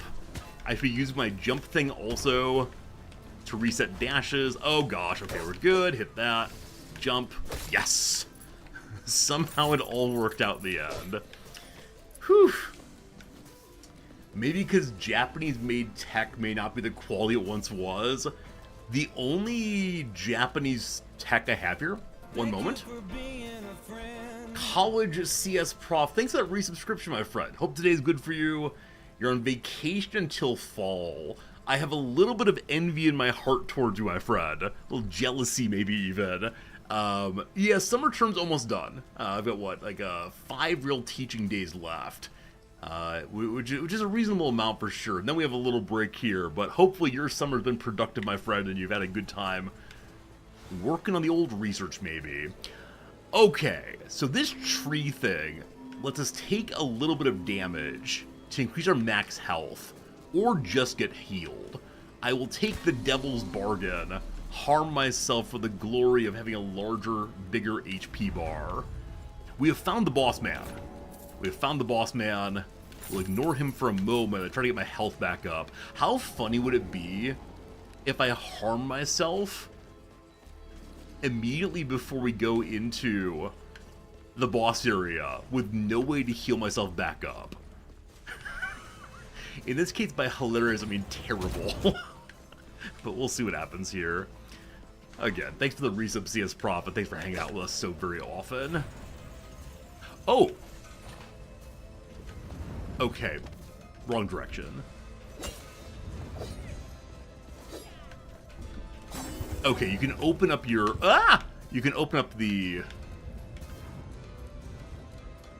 broken walls with... Sorry, 1 second. Ah! This is no good. This is no good at all. You can open broken walls with your Y attack. However, walking immediately into all the enemies afterwards is definitely not an encouraged portion of the show. There's a path down in the health room. Yeah, the path down there leads into a new area, which I would not be ready for yet. I believe it's the area that requires you to have a like a sun lantern or something, or else you just take a bunch of damage. Is our quest gold or health? I mean, it's health, right? I should be avoiding anything that I know will not have health in it for the next little bit. Also, I should not be sacrificing my health at this point, most likely. Possibly.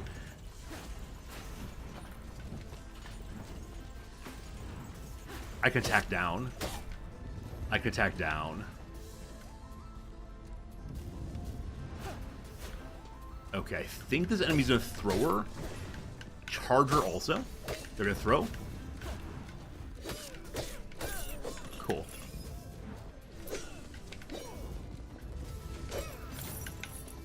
Okay, no food, but also no damage taken. I could attack down. I'm sorry I have to say it aloud every single time, but it's such a novel moment for me that it requires my close attention.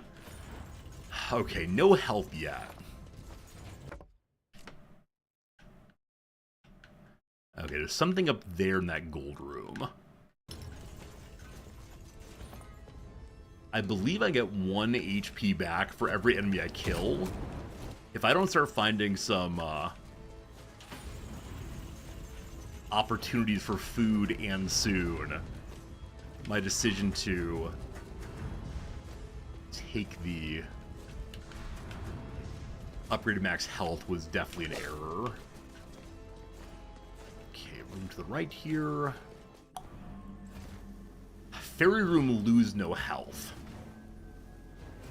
I can use my mighty Valkyrie weapon to destroy those flames at 1 level. It has a 5-second cooldown though. I can do this when you believe. It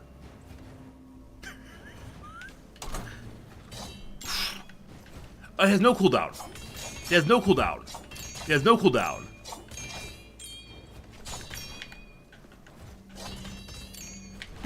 Ah, I almost had it.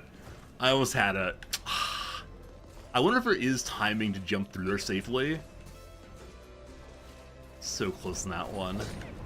Oh, so many names up here. Wow. Oh my goodness.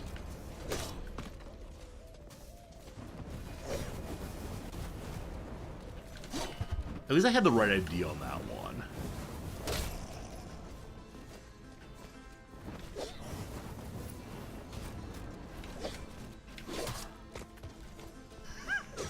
Is this the right way to play the game? I'm having some doubts. I mean, I think anything that keeps me safe is quote-unquote the right way to play the game. It just feels a little embarrassing to attack enemies when they can't attack me. The chests are up there. I don't see any particular reason to keep these around, and they might have delicious, delicious turkey inside. Good. It's so unsporting. It's so unsporting and cheesy to, you know, attack enemies. It's cheesy in order to use the character's basic abilities in ways they're intended to be used.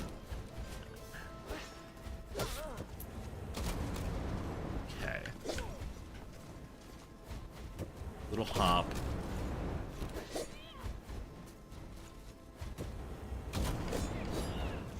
I don't know if I'm in range. Oh, I don't like this at all.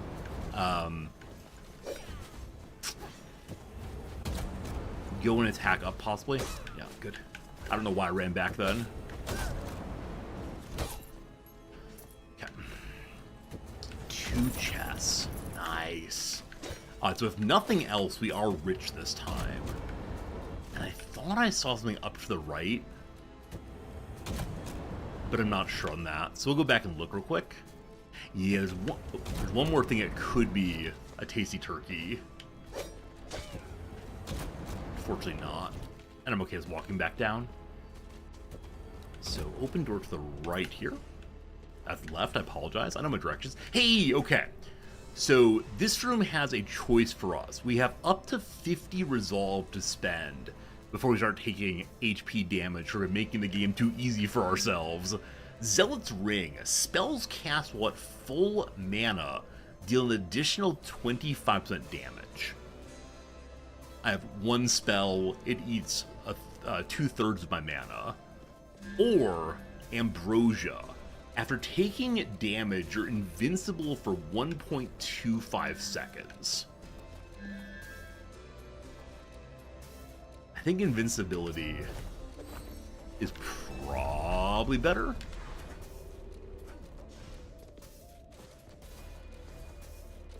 And another one. Back-to-back artifact rooms.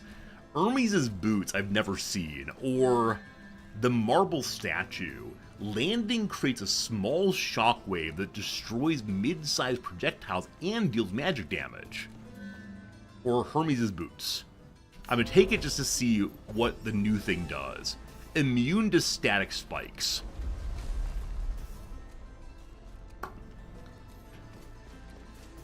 Okay. I think the other one may have been more helpful given the upcoming fight, as there are no static spikes in it, but yeah, we've done everything in this area, so I think it's time to go give ourselves over to the boss fight with much less. So we had almost full health before I decided to make the bad bargain. But we'll see if we can learn the fight. So one of the big things in this fight is the boss has a bunch of different attacks and moves and so on. And the attacks and moves are obvious if you know what to look for, and less obvious if you don't. I believe I do 15% bonus damage against this boss because I found his secrets. That frankly, he's just lonely. And so I guess the entire time we're fighting against him, we're going to be saying, "No one likes you, hee hee ha ha." Good luck, team! I'm going to use the first, the magic attack immediately as we get started. Though I don't think I get mana back in this fight, do I? I'm not killing anything. The first spell sword, Estuary Lamech. I missed my shot. I missed my first shot. Can you believe it? Okay, that's a AoE. Okay, so down, up, down on that. I got very lucky not to get hit there. I'm not sure how I'm getting magic back. Okay, so against this enemy, it's not kill him.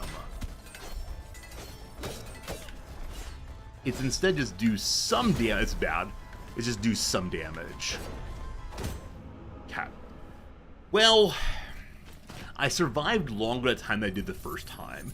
It feels like I was trying to do damage too often and not dodging often enough. Had we gone with full health, we would have done better, of course. But, yeah. Okay, we're able to lock the level in place so we know exactly where the relics and the boss are. Might do that. Timothy III, Basic Knight. Justin is a cartographer. I've not seen a cartographer, might be fun to learn. And then Matt II, or Valkyrie Forgetful. Wonder if you can't see the map as Forgetful or something. I'm going to do the Barbarian to see what cartographer is. I'm so curious about all these abilities. I didn't find any new blueprints, so there's nothing to spend on right now. Wait, there's a map that revealed you have no position on the map. Love it. Okay, I think that there is a focal rune I've not opened yet. Increases magical crit chance. Reinforced rune, get more armor. Folded rune, increases armor's max block cap. I don't know what the max block cap is. I can afford either of these. I'm going to take the 8% armor increase. Now, percent here probably only matters when I have higher armor. That may have given me 2. It may have given me 2 additional armor, which I guess is better than nothing. Alright, what are we going for this time? What are we going for? Restore HP and mana when entering a boss chamber. That seems pretty good. Sure. Well, increases strength, more weapon damage. Yeah, I'll go ahead and take the boss chamber bonus, I guess. I could have bought other things there. Also, I do have almost 200 money in the safe I can go withdraw if need be. Yeah, we don't really need more rune weight yet. We haven't hit full. Increases starting resolve. You know what? Sure. Let's go ahead and take that so we can carry more fun items.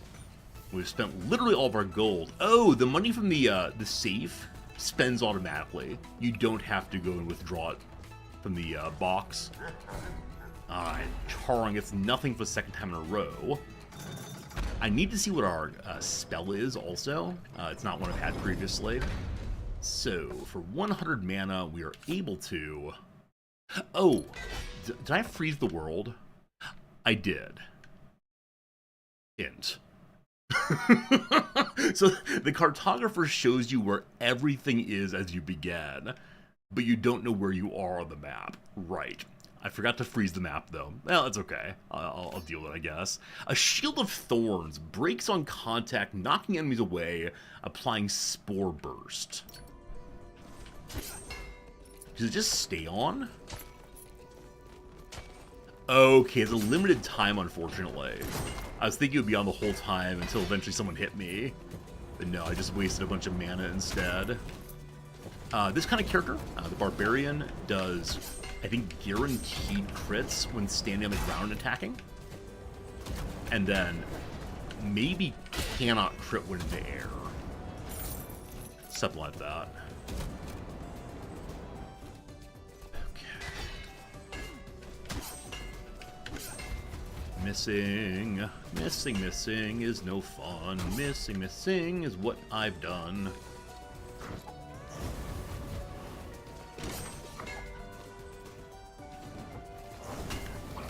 Oh dear. This is a place where a freeze might make sense. I can shout and cause everyone to scream to freeze, I believe. Oh dear. And then I fall down and do nothing. At least I got one of them. I walked into the bone that's been thrown. Hey, that rhymed. Okay, we didn't take that much damage, which is a delight. Thought I could do that more slowly. I'm gonna leave this here. Yeah, if I leave this here, I can come back later and get health. This is a fairy room. Destroy all targets, lose no health.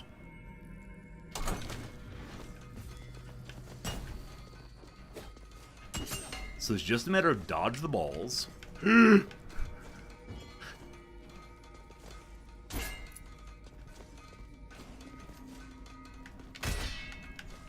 Ah! Had I done a little jump there, I would have been fine. Did a big jump instead. That's okay. Yeah, that requires a little bit more sense than I have. Also, you may have had to do the right ones last. No, they're both on a big pit. Oh, it's what it is jump on top of them to get through. Yeah, I always forget that I can do the fun little jump to not take damage and bounce off even unusual things like balls. I didn't go down from the fairy chest room because it's into a new area also. What's this? Okay, Searing Shot. I think I prefer this to the shield. So, pass through the walls, applies burn. The longer the burn goes, the more damage it does. Don't know why I jumped into that. Something I thought I could get the attack off before it fired.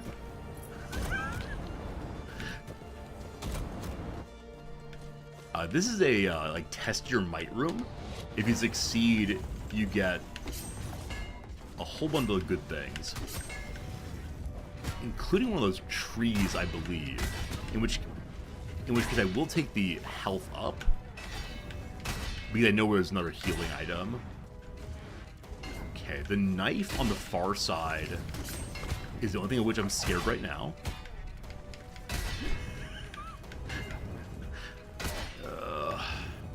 Why, oh why do I talk a big game? Also, I need to remember I do have... I don't know why I jumped into that. I do have the screen-wide freeze. Because the maiden was in the air, she immediately jumped. Never mind.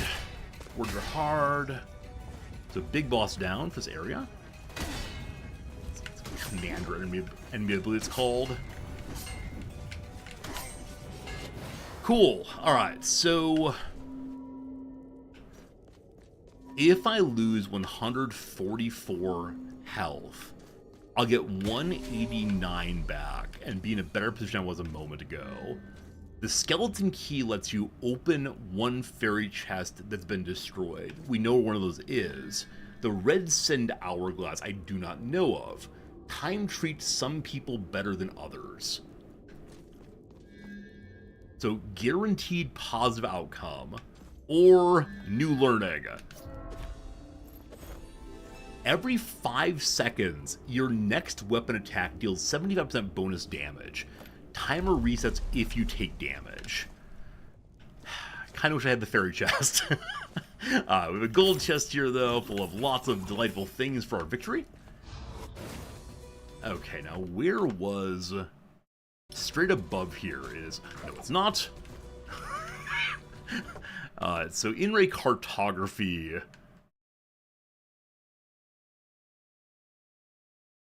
I thought I was in the arcane chamber in the middle here.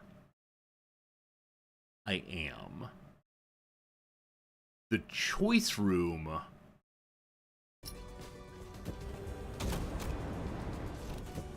Well, I'm just gonna go back whence I came.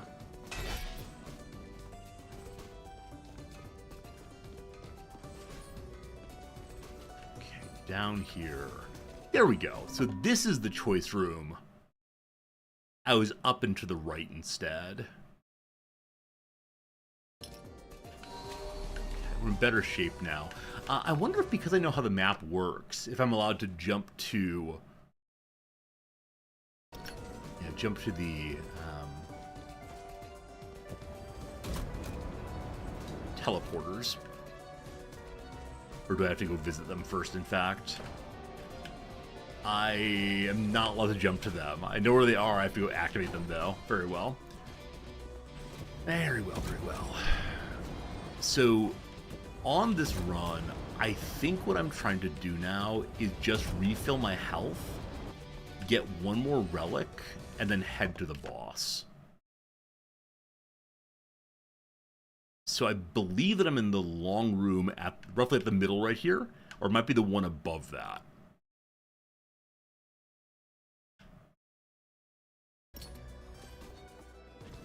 Okay, so this is the arcane room right in the middle now. So to get anywhere, I've got to go through 2 long rooms. This is number 1. Cool. Get the crit. Awesome. And again, every 5 seconds... Oh, come on. Every 5 seconds in which I do not take damage allows me to have a bonus 140 damage currently. That seems just ridiculously strong. But of course, predicated on, let's not take any damage. Truthfully, I don't know how much HP the big boss man has. But obviously doing a ton more damage is delightful. Also, I don't know if it's a bonus 140 or only that one gets 140 damage in total. Either way, it's more than enough good work for basic enemies. Okay, well that's pretty bad. I think it would have been a case where dropping back is the correct move. But, okay, just timing here. No problem. You bounce past, like that. Spin ye beauty. We're not going to get a guaranteed crit this time. Oh, no, guaranteed crit, but not guaranteed bonus damage. Awesome. How about some food? Ask, and you will be ignored. I do need to practice more dashes. Okay, so this is, again, the room in the middle. Here, I think. So the room to the right, sorry, left of me, we've already been in. So above should be a chest room. It is. Now this is a chest room where I need to destroy one thing and then break that wall without breaking literally everything else. I think it would be a case where using my special spell attack as directional may have been better. That's annoying. So we can't get there anymore, I'm fairly sure. How do I best... I mean, this will work fine. That cast, but... I need to use the look, don't I? I always forget that I'm able to look down and around and everywhere else.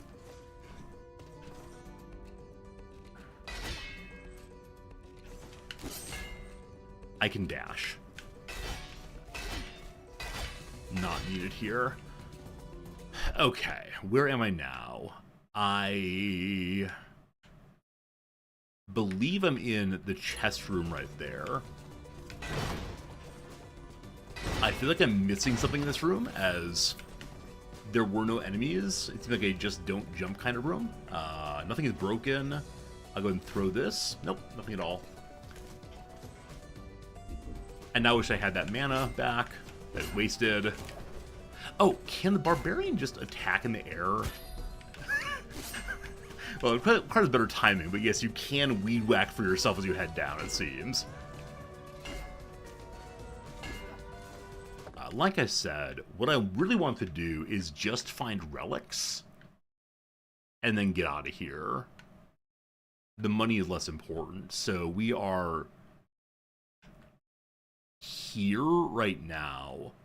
So left, left, up, left should take me to the boss room. Left, left. Hello, boss room. Alright. Oh, right, because I missed the chest here. So this is a chest room up high. That's fine. Alright, what do we get? We will get a little bit of HP back as we head into the boss fight, but not yet needed. If I go up through this room, I get to a relic room.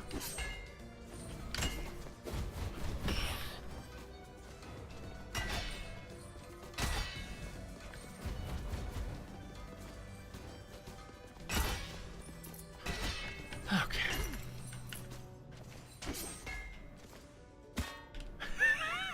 I was just about to comment on, wow, I haven't been getting hit very much. I have a, almost full health. That's not a relic room, in fact. Mistakes made.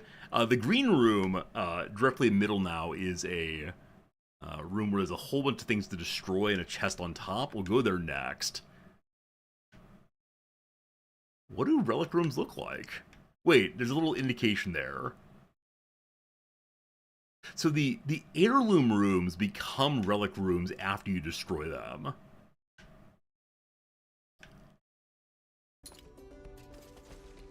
I can't quite figure out if relic rooms are already on there or no.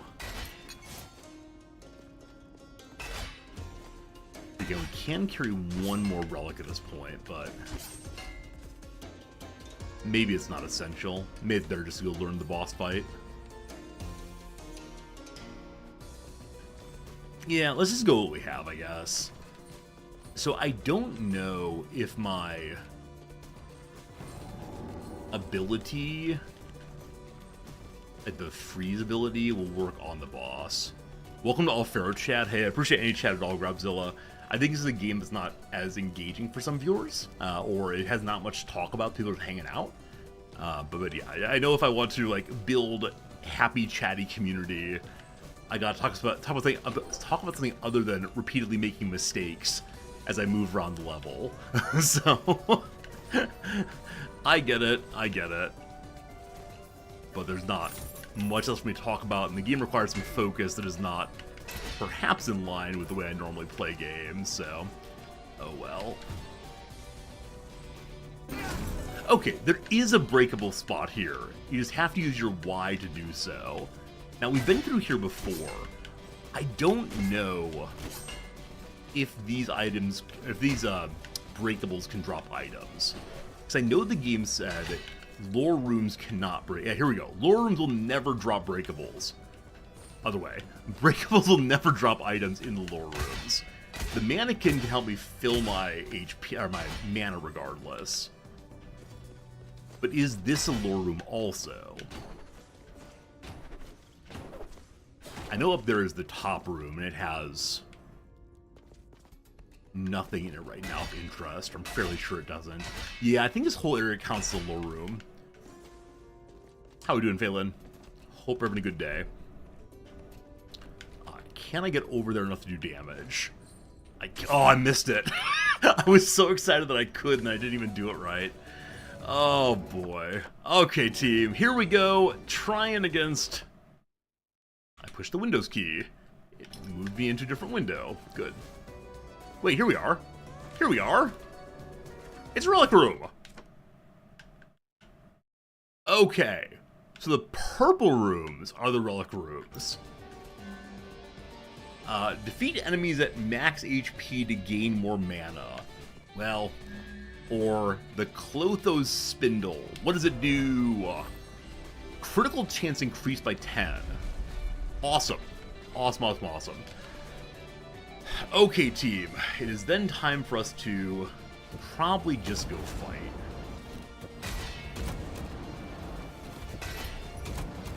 However, if I could find... why did I walk into it? Maybe this has to be an off-stream game. I think the commentary might make me forgetful in a way. I don't know. Also, it's not clear if we're actually fuller on health than we were before we took our Devil's Bargain. Now, if we win, we will be. Alright, team, here we go. What must we do? I need to spend more effort avoiding attacks than doing damage. If I can do that, I'll be very, very happy. We begin with the blast, though, to make him burninate. And then we'll get mana back as we go. Estuary Lamech.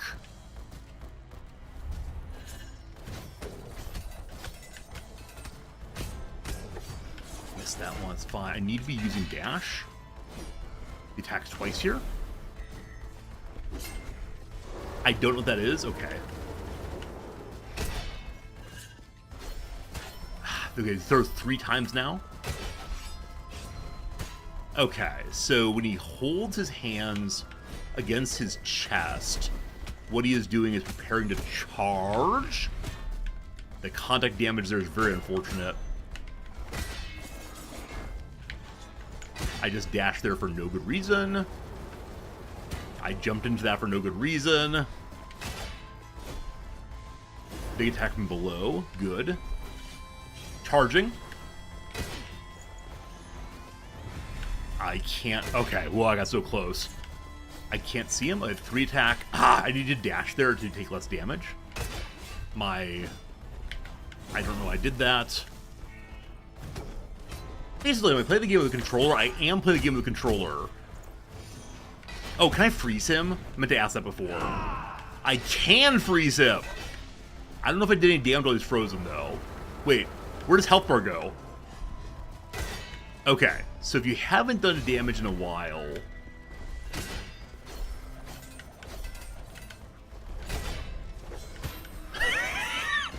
Let's dive right into him. Good.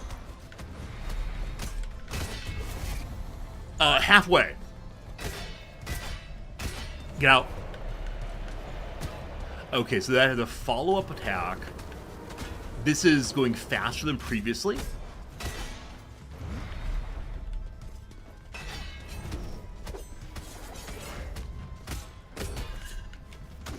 I'm forgetting to dodge. I'm getting excited about him being at lower health than before. I don't know what that attack is. Okay. Just dodge, dodge. Up and over. Don't walk into it. LOL. Freeze him. Okay, so he's hit once. Daggers. I need to have more distance when daggers come. Don't get too excited, man. Attack from below? Nope. That's a sword attack, does that. Casting, just dodge. Ah! We got so close. That's the best fight we've ever done. Awesome. I think we'll get him next time. Oh, man. Again, I think that I just got... So one thing about learning, like, Dark Souls was having the moment of, like, dodge, attack repeatedly. I wanted to do the same thing here. Also, I could have just dodged. Well, no, I did loot damage. I was gonna say I could just dodge in order to get my burn attack up and just cheese him with burn. But no. Really good do I want a tip? I'm not sure. Will the tip ruin the fun I'm having? Cillian bought this game after watching me. Hey, Cillian, I'm glad that you're enjoying the game enough to give it a shot yourself. If the tip is one like a minor tip, cool. If it's a, here's how to play the game, comma, you loser, perhaps less cool. We have no special traits this time. Sean, tip don't get hit. Brilliant. I'll also jump more. So Sean, basic swordsman, Beatrix, basic duelist, and Devin, basic barbarian. So as far as the duelist goes, I struggle so much with the duelist. There's a weakness to get an extra damage. Okay. Hit him in the head. I don't know. I'll try to look and see if I can find a weak point, but thanks for the general tip of things to look out for. Always fun. Yeah, the duelist I struggle with, because you like can roll or dash in and do crits, but I kept dashing directly into the enemy models and getting hit along with the crit. For Skelly, it's cool. No, like I said, that's a good tip actually. I don't mind that kind of tip at all. If it were like go hit guy in head, perhaps less exciting. But we did well with the barbarian. Let's try barbarian one more time. Alright, hello world. Didn't collect anything worth getting. We had a ton of health that time, which makes me think I should have just done more damage. I'm going to take the increase to damage twice, I guess. We still have 400 money. Probably not enough for anything right now. Hello, friend. Yeah. I think 800 may be the cheapest of the runes. 500 actually for the more armor block thing. That'll do it. Okay, okay. I'm gonna lock it. We get less money, but that doesn't really matter.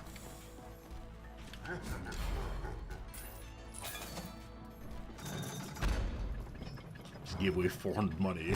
It's alright, it's alright. We have enough to get 2 relics, enough resolve for 2 relics. Or the relics gone team. I know enemies come back. Maybe the relics are gone though. Huh.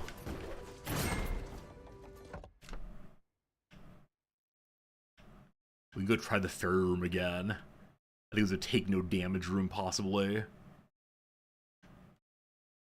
But the relic rooms are not bright and shiny. I'm not sure. Okay, don't get hit, don't get hit. Awesome. There's a knife coming.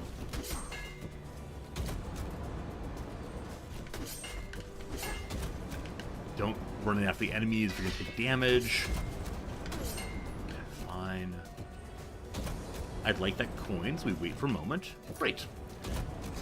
Okay. It may not even be worth trying to get the fairy item. Like, sure, it'd be cool and all, but if it's a don't take damage, like, that's something that's hard for me to do.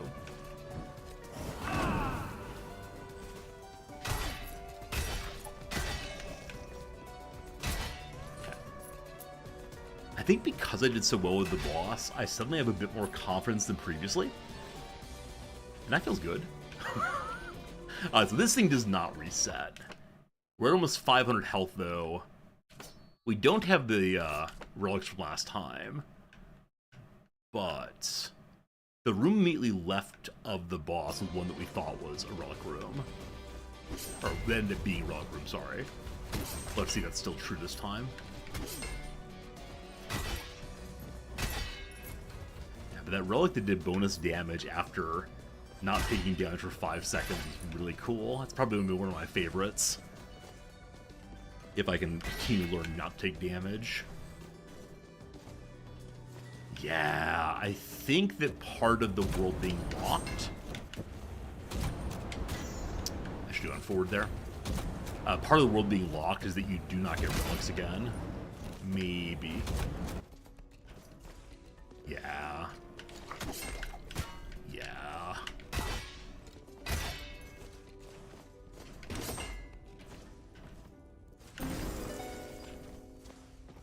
Okay.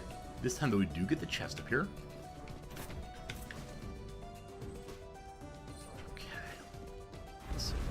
See real quick, yeah, these chests are already used. I think this is a just go to the boss, learn boss mechanics.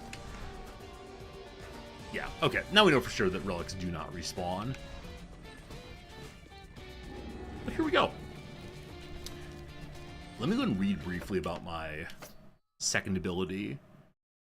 Create a safety out of fire, skill crits after 1.5 seconds.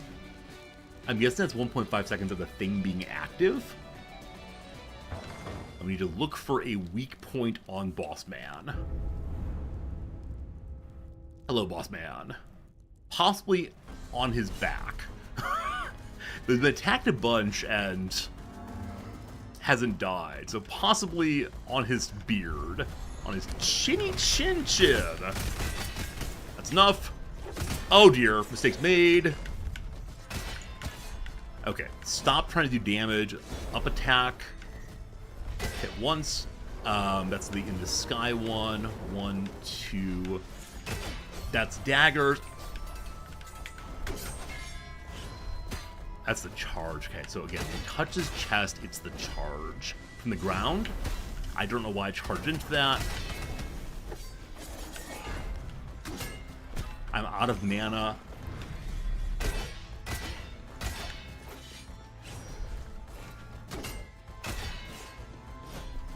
Down. Wait. Daggers. Half health. Freeze him. So when he is in his phase 2 switch, he cannot be frozen. I'm trying to do damage too much right now. That's charge. That's sky. That's, I don't know what. Barbarian attack, okay? That's daggers. Hit one. Except, model attack. Okay, stop panicking. Barbarian, walk in, strike, get over him. Please stop taking damage. Walk into damage, yes. Daggers. Hit once, get out.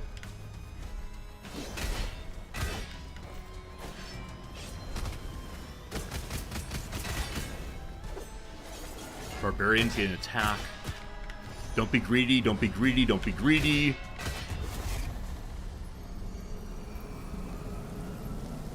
Don't be greedy. That was way too close, but we got him. Yeah, the biggest thing was learning the abilities, right? Learn the abilities, learn the abilities, learn the abilities. and call them aloud, it seems, what I needed to do. Not a weak point of the body, an opening in one of his attacks. I mean, it's clearly the case that if you can get him turned the wrong direction for that giant black blast, that lets you hit him pretty free. Other than that, I don't see it, unfortunately. But what's in the box? Wow! Our first ever pearls also. Ooh! One of the black tendrils is pulling back. Pulling back? Sure. And we now have a door broken. Hey, the Nameless Knight. What's up, boss? Thank you for putting Estoy Lamek to rest. Regardless of what he's done, he deserved a warrior's death. He fought for his people.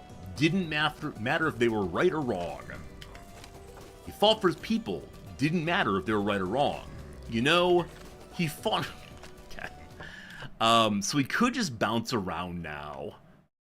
Or we can go down through Fairyville, which might lead us to our next zone.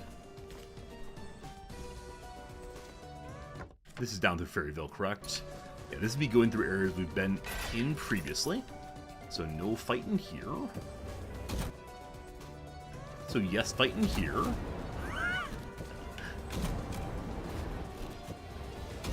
That's unfortunate. I did that somewhat intentionally. That was a weird place to get by otherwise. Not sure. Okay, down left. I don't know why I thought I had cleared all this. Can't believe my sense of these things. How do I clear these best? Barbarian Smash, right.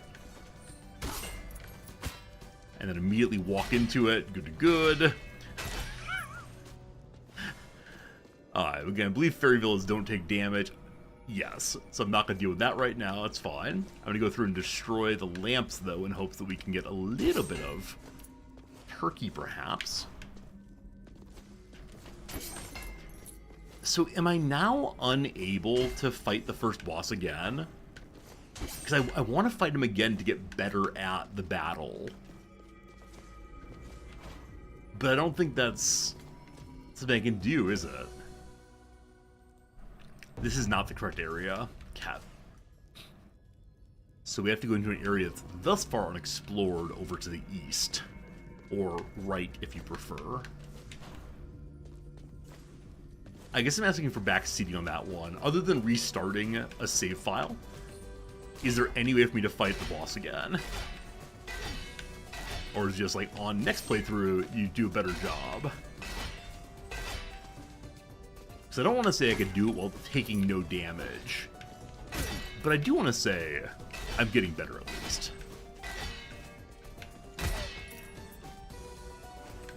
Been that way, would not been this way. Boop. Okay.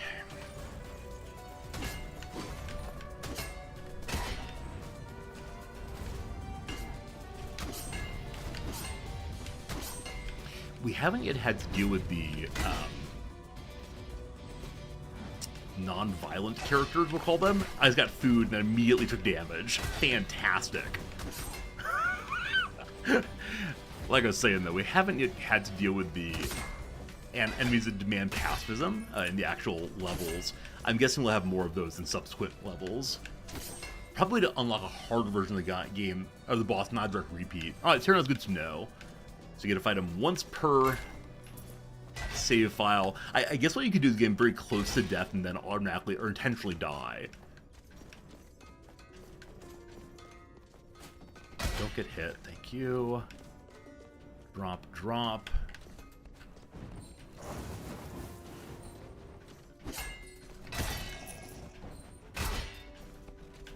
Okay, they're gonna come together, I believe.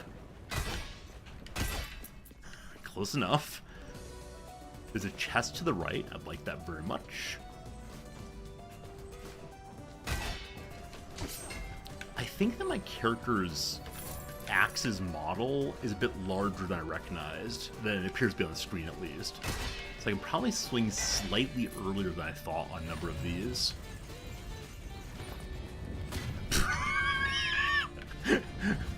Oh, man. Gotta remember to use the look down below thing.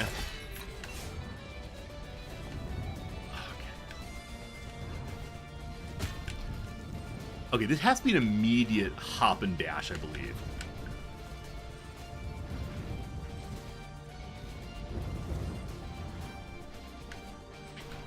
Will we be making it to the second boss? Or I wonder now, having defeated the first boss, do we have to go back to this castle every time? Or instead, are we have an opportunity to go immediately to the second area? I'm guessing when this character dies, we will learn a bit more about our world. Maybe like a special pop-up of story time. I'd like that. It would help with a sense of progression. I don't know why I did that.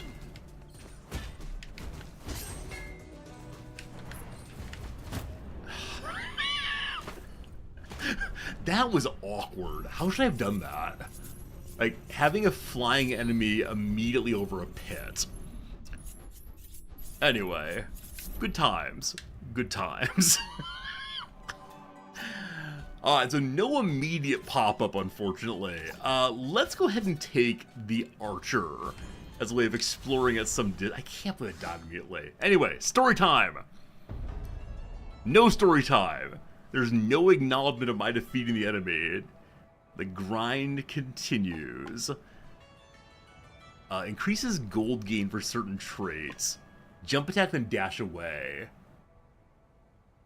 Yeah, I think that's a good idea.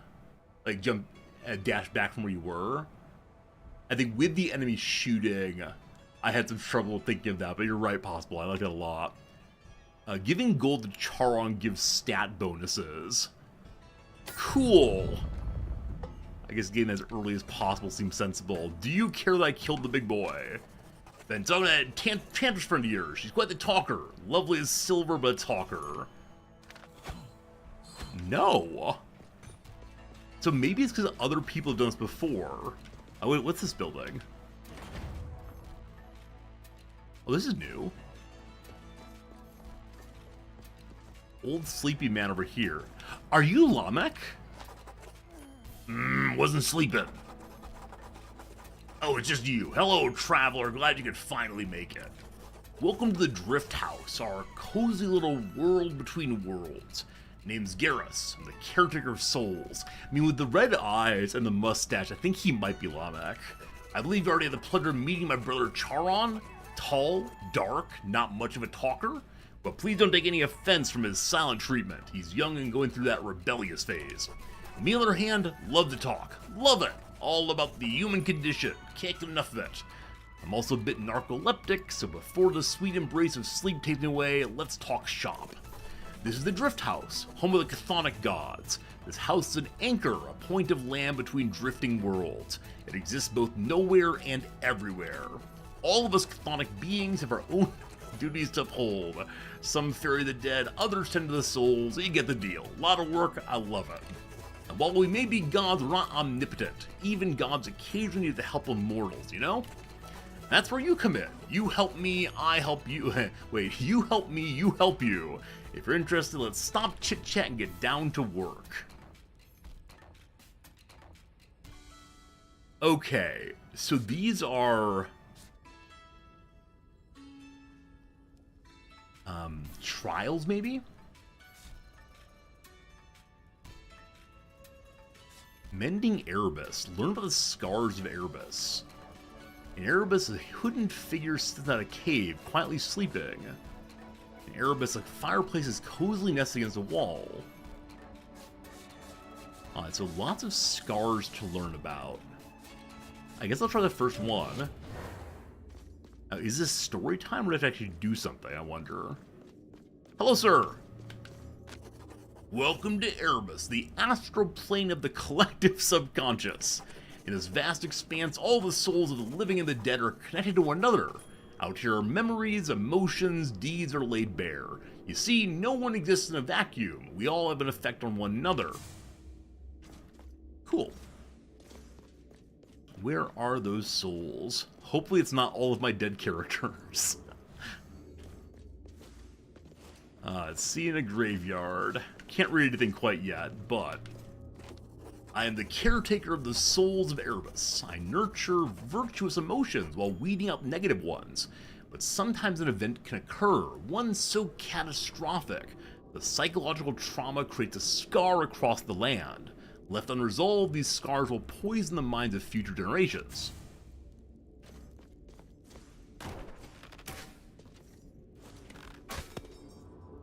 What if I could have double jumped off that?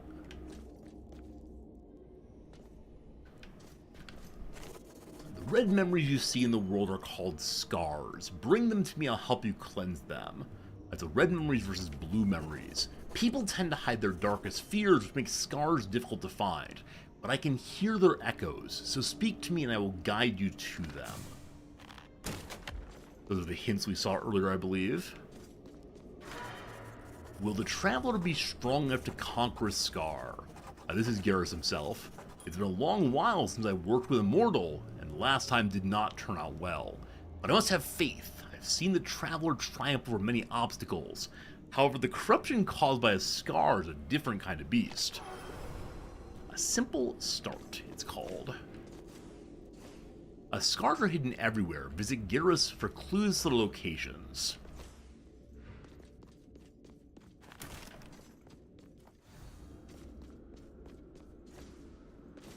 I'm wondering at what point everything will become pain. Hello again, sir. These traumas, these scars, I cannot resolve alone. I lack the ability to fully empathize with the struggles you mortals face every day. Alright, so not omnipotent, but probably immortal. It's tough being a god. And this is where you come in. I need the empathy of another mortal to help heal these lands. Your compassion can mend the world. So who is the mortal I'm trying to help then? If not Garrus Ipse.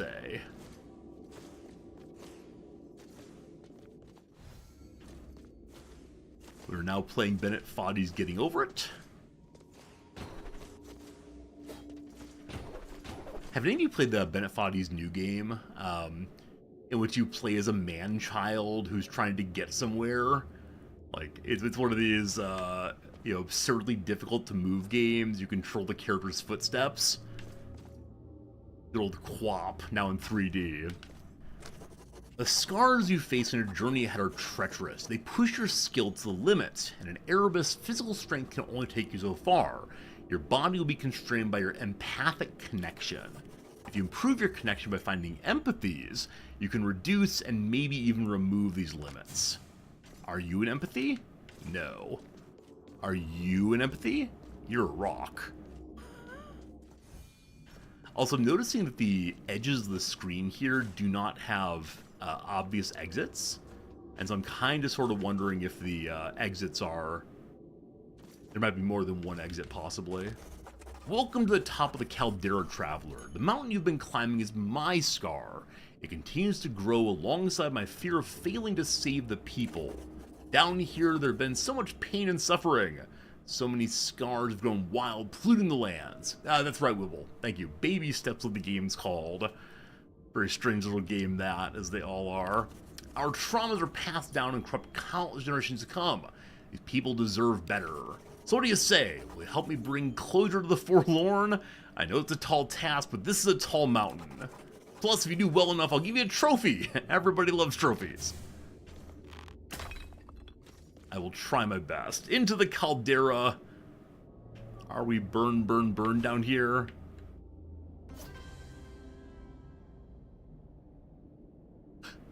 Mending Erebus complete. Your ranking is S++. Okay, so that's a free completion, I guess. And with that, he has many more friends here now. So we can try the next level, a simple start. Defeat the monsters in the tower. Hello. Will the Traveler be strong to conquer a scar? We said it before. We know what Garrus needs. Room rolls 1, total rolls 3. Okay, so you can choose relics and then re-roll if you don't want them. When being hit, deal 100% more damage during invincibility. I'll forget to attack in invincibility. Or Ananke's Grace, gain an air dash. Sure.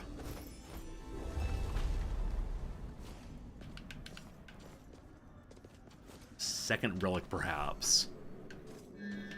The White Beard, attacks apply mana leech for 2 seconds. This has become a mage in part. Or Glowing Ember, deal 25% more, or 75 more damage on the 6th hit.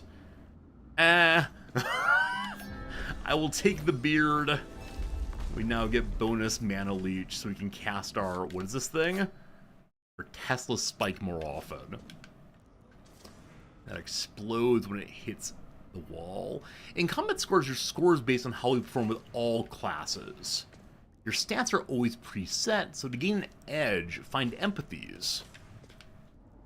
What do empathies look like, if you please? Hello. Okay, that was not great. These are enemies I've not seen previously also. So that's exciting. There's food back here. I wish to empathize with you. I wish to empathize. Don't you understand? I wish to empathize. My platform's back up again. So it seems like a lot of enemies are spawning there. Oh my goodness. Tier 3 subscription. Who I do not yet know. Give me a second. Thank you very much indeed to Aku. Aku. Oh dear. How's it going, my friend? Hope you're doing well. Oh, I cast in the wrong direction.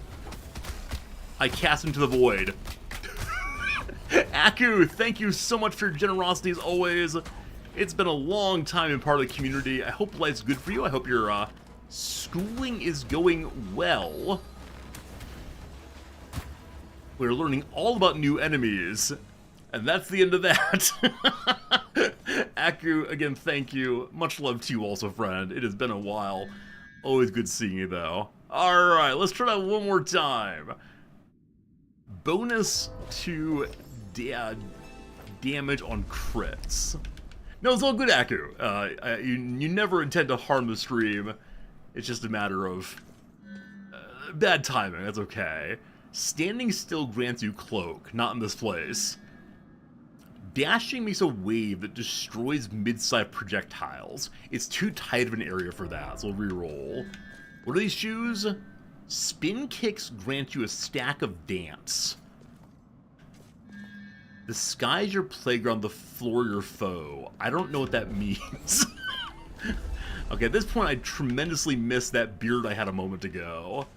We're gonna try one more time, and then we'll call it good. Where are the empathies? Thrumbo, I've not played Esoteric Ebb, this game you mentioned. Up in the air. I just need to hit each one once, because we have the poison. Good. We have food behind us we do not need immediately. I only have poison. I'm standing on my little platform. I looked up to see my timer. That really threw me off, unfortunately.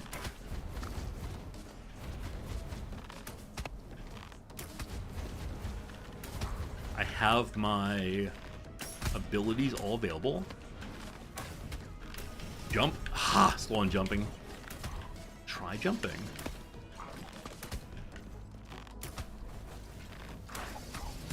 Okay, I'm doing less damage than I was last time, but I'm doing a generally decent job of not taking as much damage myself. These are gonna roll to me. That was a bad move. That's an even worse move. What are you doing? Okay.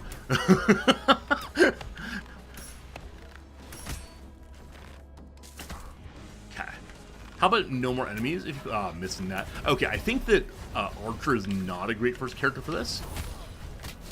Just because being at close range is really, really, really bad. Hey, Aku, good seeing you over on the old Discord, not Discord, sorry, on the old, what thing is this? YouTube over there as well, my friend.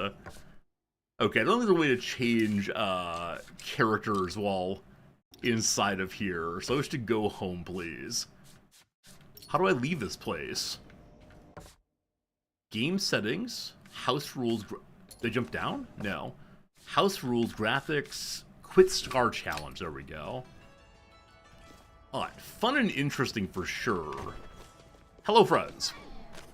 Hello, traveler, and welcome to Soul Shop. Welcome to the attic. My name's Carries, and the rambunctious one over here is my little sister, also named Carries. I'm the real Carries. Our location is not ideal, but our wares are the highest caliber.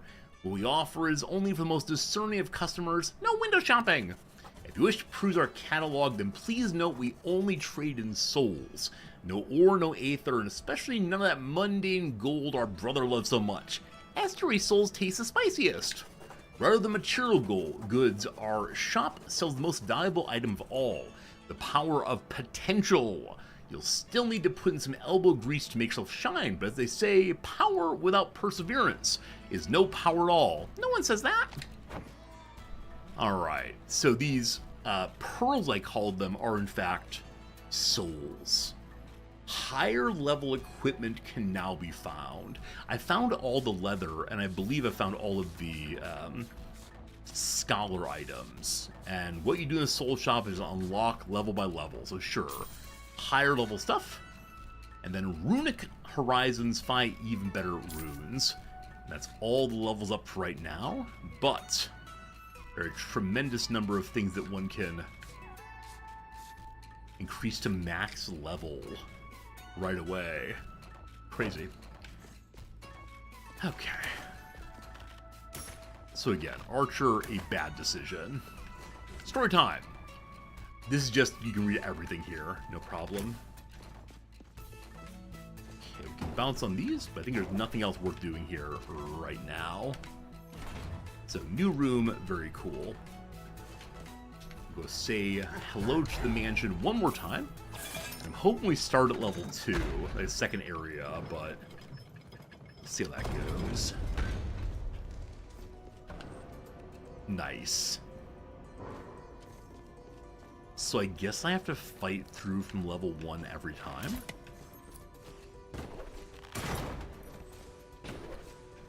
Did anything change here with Lamok being killed? Nope, still just you have to kill all of the estuaries before you can get through. So this area should be clearable more quickly than before. No doubts on that. And I do see the value of locking the map each time, or sometimes at least, simply so you can get through more quickly and get to the second area. I don't need either of these. Always annoyed when I do that.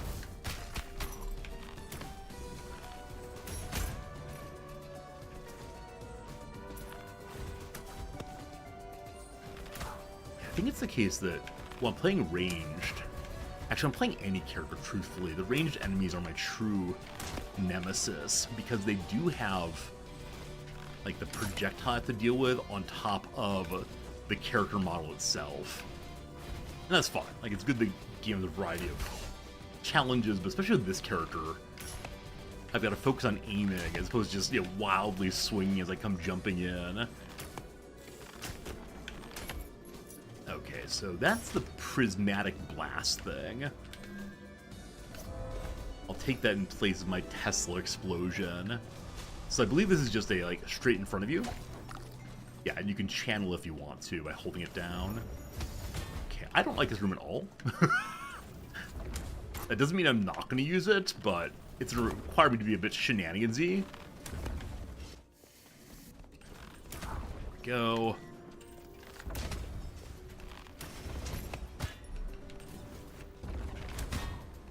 Not clear I should be doing it this way.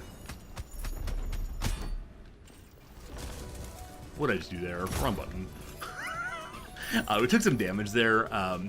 That larger enemy I noticed shoots initially along the horizontal vertical and then goes diagonal. So I need to figure out how that all fits together. Huh. I wonder if after I kill an estuary, if the map freezes. I don't have any evidence that it does. That's more just a general idea of possibly it's the case that it freezes in one place, but I'm really a little unsure on that one. Alright, come to me that you might die. Let's check this floor. Nah, I'm pretty sure it's not the same map. I don't remember this room from previously.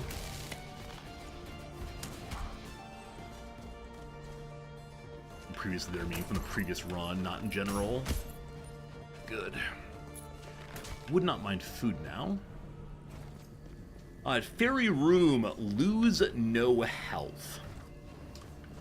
I mean, what do I see? So it's a go down, dash, shoot below.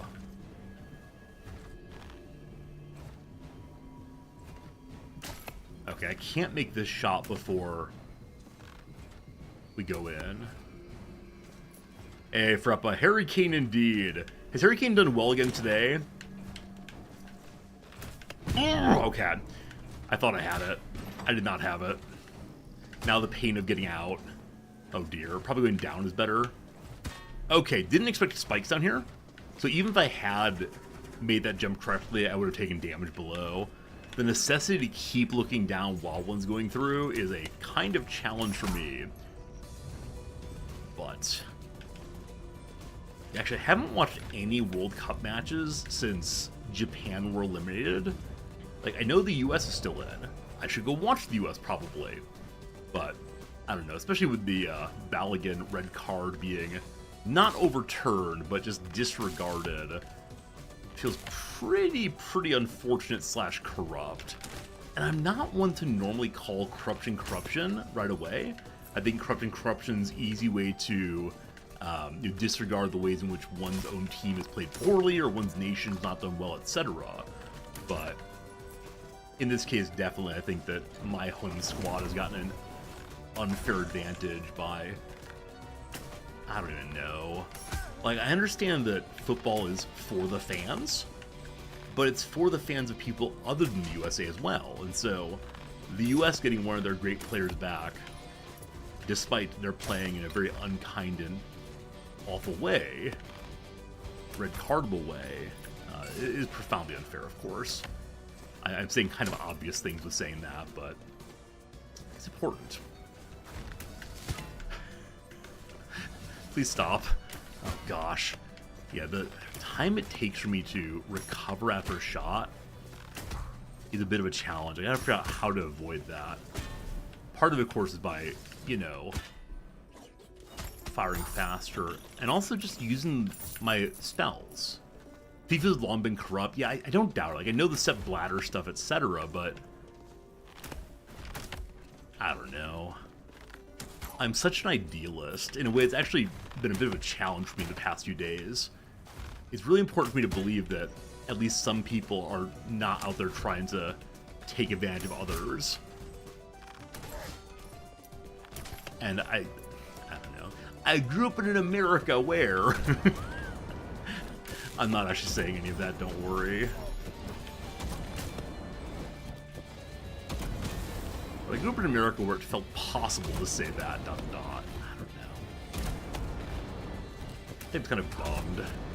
Is this finally the thing that gets me to stop being an idealist? Is probably FIFA giving America a bonus player because someone in the US asked them to. Probably the president. If I'm not an idealist, I'm not quite sure what the point is. Philosophy becomes one more set of power plays at the end. Never mind, enough about that. Where are we going? Man, I can't wait to try the second area. It's an area I've not tried before. Really fun to try, but I need to get there safely first. I can dash here if need be. I prefer not to. Good. Big old pile of cash. I do wonder if there'll be people who don't watch the rest of the World Cup because of the seeming biased decisions in favor of the U.S. Like, were I a U.S. fan, I think I'd feel a little gross watching, especially if the player who has been given this jail-free card ends up scoring. Right? If he ends up doing good work, what's that mean? A feathered cap or the serrated handles Barden. I'm gonna take the one that looks like it belongs to an archer. The Feathered Cap. Casting your talent grants you a charge for 1.5 seconds. Oh, I think that's actually for the Duelist instead. My apologies for not recognizing characters. So my talent is the stand on top of the Ivy move, which I forget to use so often. So now we have an incentive, an even further incentive to use it. It already has the incentive of casting poison on anyone we hit while standing on it. This is fun. I'm guessing there's some fun item at the top that one can only get if they don't break too many of these. Okay, so now I can do the work of jumping on the rotating Mario. I don't know why I always call them Mario things, but... Why'd I walk into that? There's an enemy up here, so wait, I can look.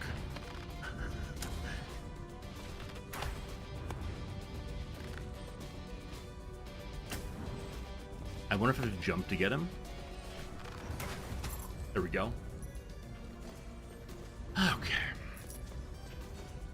So now it's time to do bouncing for no particularly good reason. Wait, I can do this. Ha-ha! Another enemy up there. We'll deal them on the way.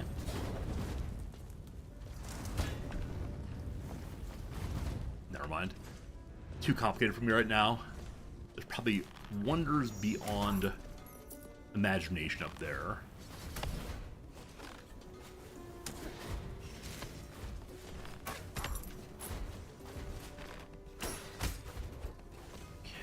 I believe... Oh, come on. I believe this is where I want to be. No, this is like the level 4, level 5 area. I can go back in there and maybe get some food off of the early spawned items, breakables, whatever we call them. And to get into the next area, we have to do some spin jumps that I'm not exactly comfortable doing consistently. Oh, this is interesting. So, though I can't actually get into the next area, I can get closer than I expected. It's food. It's food. It's food. Can I get back to that food? I think I can with a well-timed dash. Yeah, good. Huh. So I can't make these... No, there's no reason to do this. There's no reason to do this.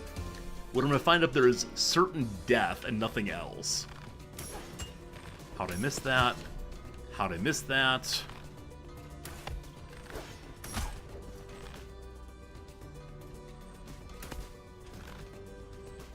That's not going to hit me. Okay. My goodness, team. Man, there's magic going through the floor. It's so easy to see the floor and say, oh, it's not going to get me, no worries. There's a silver chest to get to. Silver chests, I think, often contain blueprints or special items that go well beyond the standard gold and such. So, go grab that and hope we find a first upgraded blueprint since fighting the first boss. We do not. Lots of lovely items, but not my heart's fullest desire.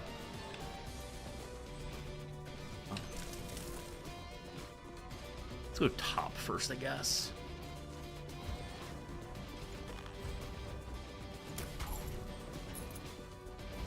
I wonder if this area, this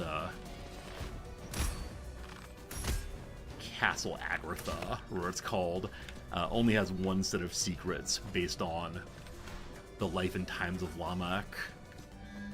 Okay, Twin Soul Tether is 90 resolve.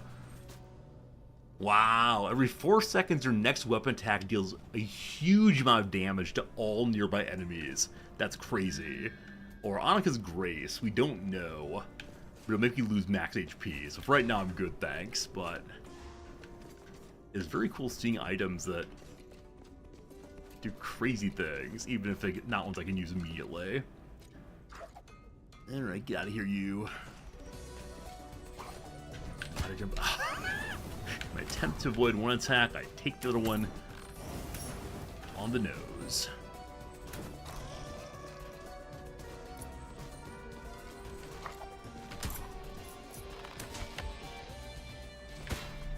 Dashed early there. Okay. Fire, fire, fire. Clear the poker first. Nice. No greater joy than a pile of unexpected food. Okay, this is that tall room that leads us into a special story section. We actually don't need food right now. Also, I keep trying to use my mana attack. Gotta do more of that. Okay, so we go back a few rooms. There's a down below area we haven't gotten into yet. There's no reason for me to walk into that flame.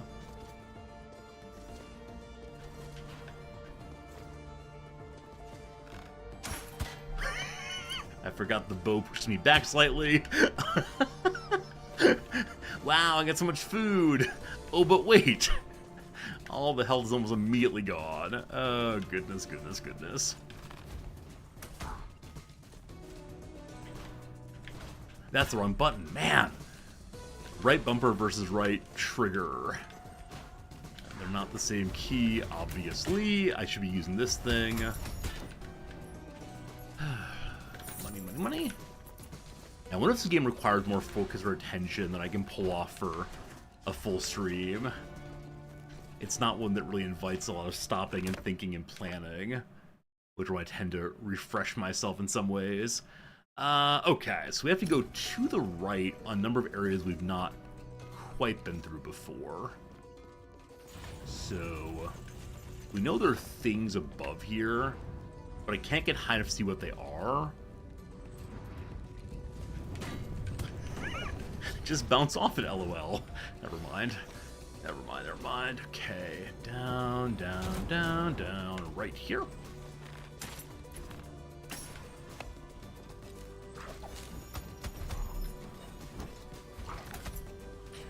I'm currently using my B attack a little bit more than I would normally, simply to get into the habit of using it and then refilling my health.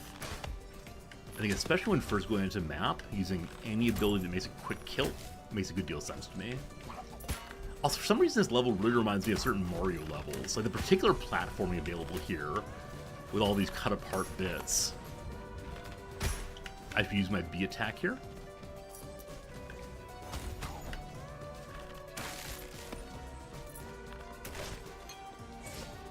Clear the rest of the room, I guess. So there may be no more enemies left. Yep, that's all of them. I don't know much about the history of platformers. Like, other than Mario, they're a genre I've largely avoided. Just I've always said my old man reaction speed, even as a kid, my old man reaction speed has never been particularly good. Have I ever played Hollow Knight or Silk Song? I have not. I'm not really this kind of player. Like, really and sincerely, this is not me. I don't know who I am, but not this guy. Whee! Now, I do enjoy the idea of being good at this kind of game. In principle, it's gonna take some more work from Old Resort to get good at this kind of game. Now, the only one I've finished of recent vintage was Celeste. I know of Hollow Knight, but I myself have not played it. I think I watched someone play it some years back, but I can't quite recall that. Trixie, Trixie, Trixie. Okay. I think among the platformers, I know that way back in the day, about the time that I became partnered on Twitch, which was genuinely more than 10 years ago, it was very common for new partners to play Super Meat Boy, I believe. Yeah, I think Super Meat Boy was the game that people tended to play. And I think I played it once and didn't really enjoy it all that much. It seemed like the game was made just to punish the player for trying things. Maybe, yeah. You really enjoyed Super Metroid. Yeah, that might be it. It is possible that as a youngster, I just didn't really get into Metroid at all. And I'm not sure I can exactly say why that is, other than I didn't exactly know what I was supposed to be doing. But when my friends would play, they did know what they were supposed to be doing. And I found this very dissatisfying. So, maybe it's time for me to learn the Metroidvania. Because, like, Castlevania, that's another series / games that I know about, and I've heard people say very good things about, but I myself have almost never played it. Maybe it's one of those cases of, you know, once you've started not playing certain games, or so they're just not what you play, it's very hard to get into them then.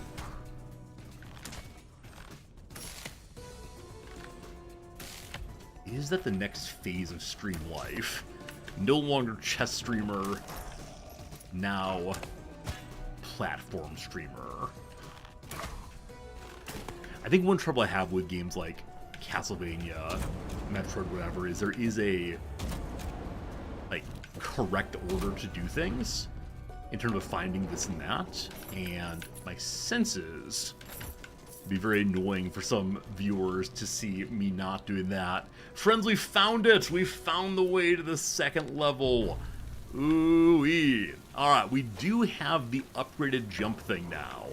So we can try for the first time to upgrade jump our way into, I don't know, whatever comes next.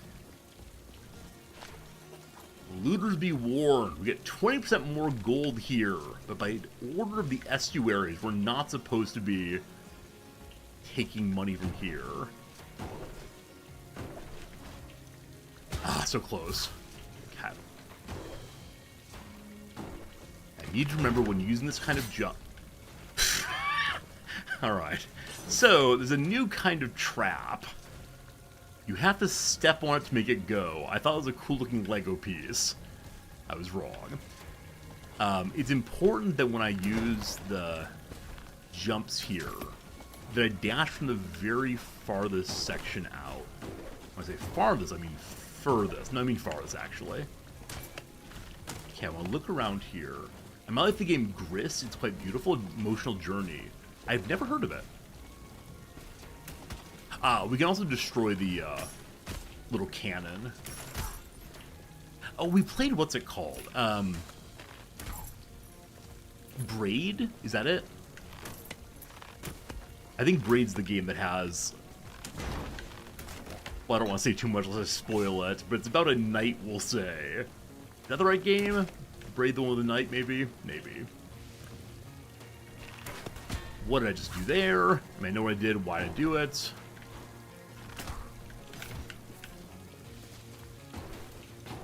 Braid's one of those, like, quite innovative games, made by Jonathan somebody. I'm so disrespectful to creators, I can never remember their names. And then someone comes through and says, oh, Resorty, it's Jonathan whatever. I'm like, oh yeah, of course it is. Okay,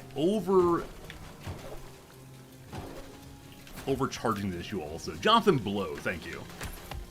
He's made a number of other games that I've not checked out. I think one of them seemed really, really fascinating, but it required, like, the use of audio cues in a way that was, I thought, not super great for streaming.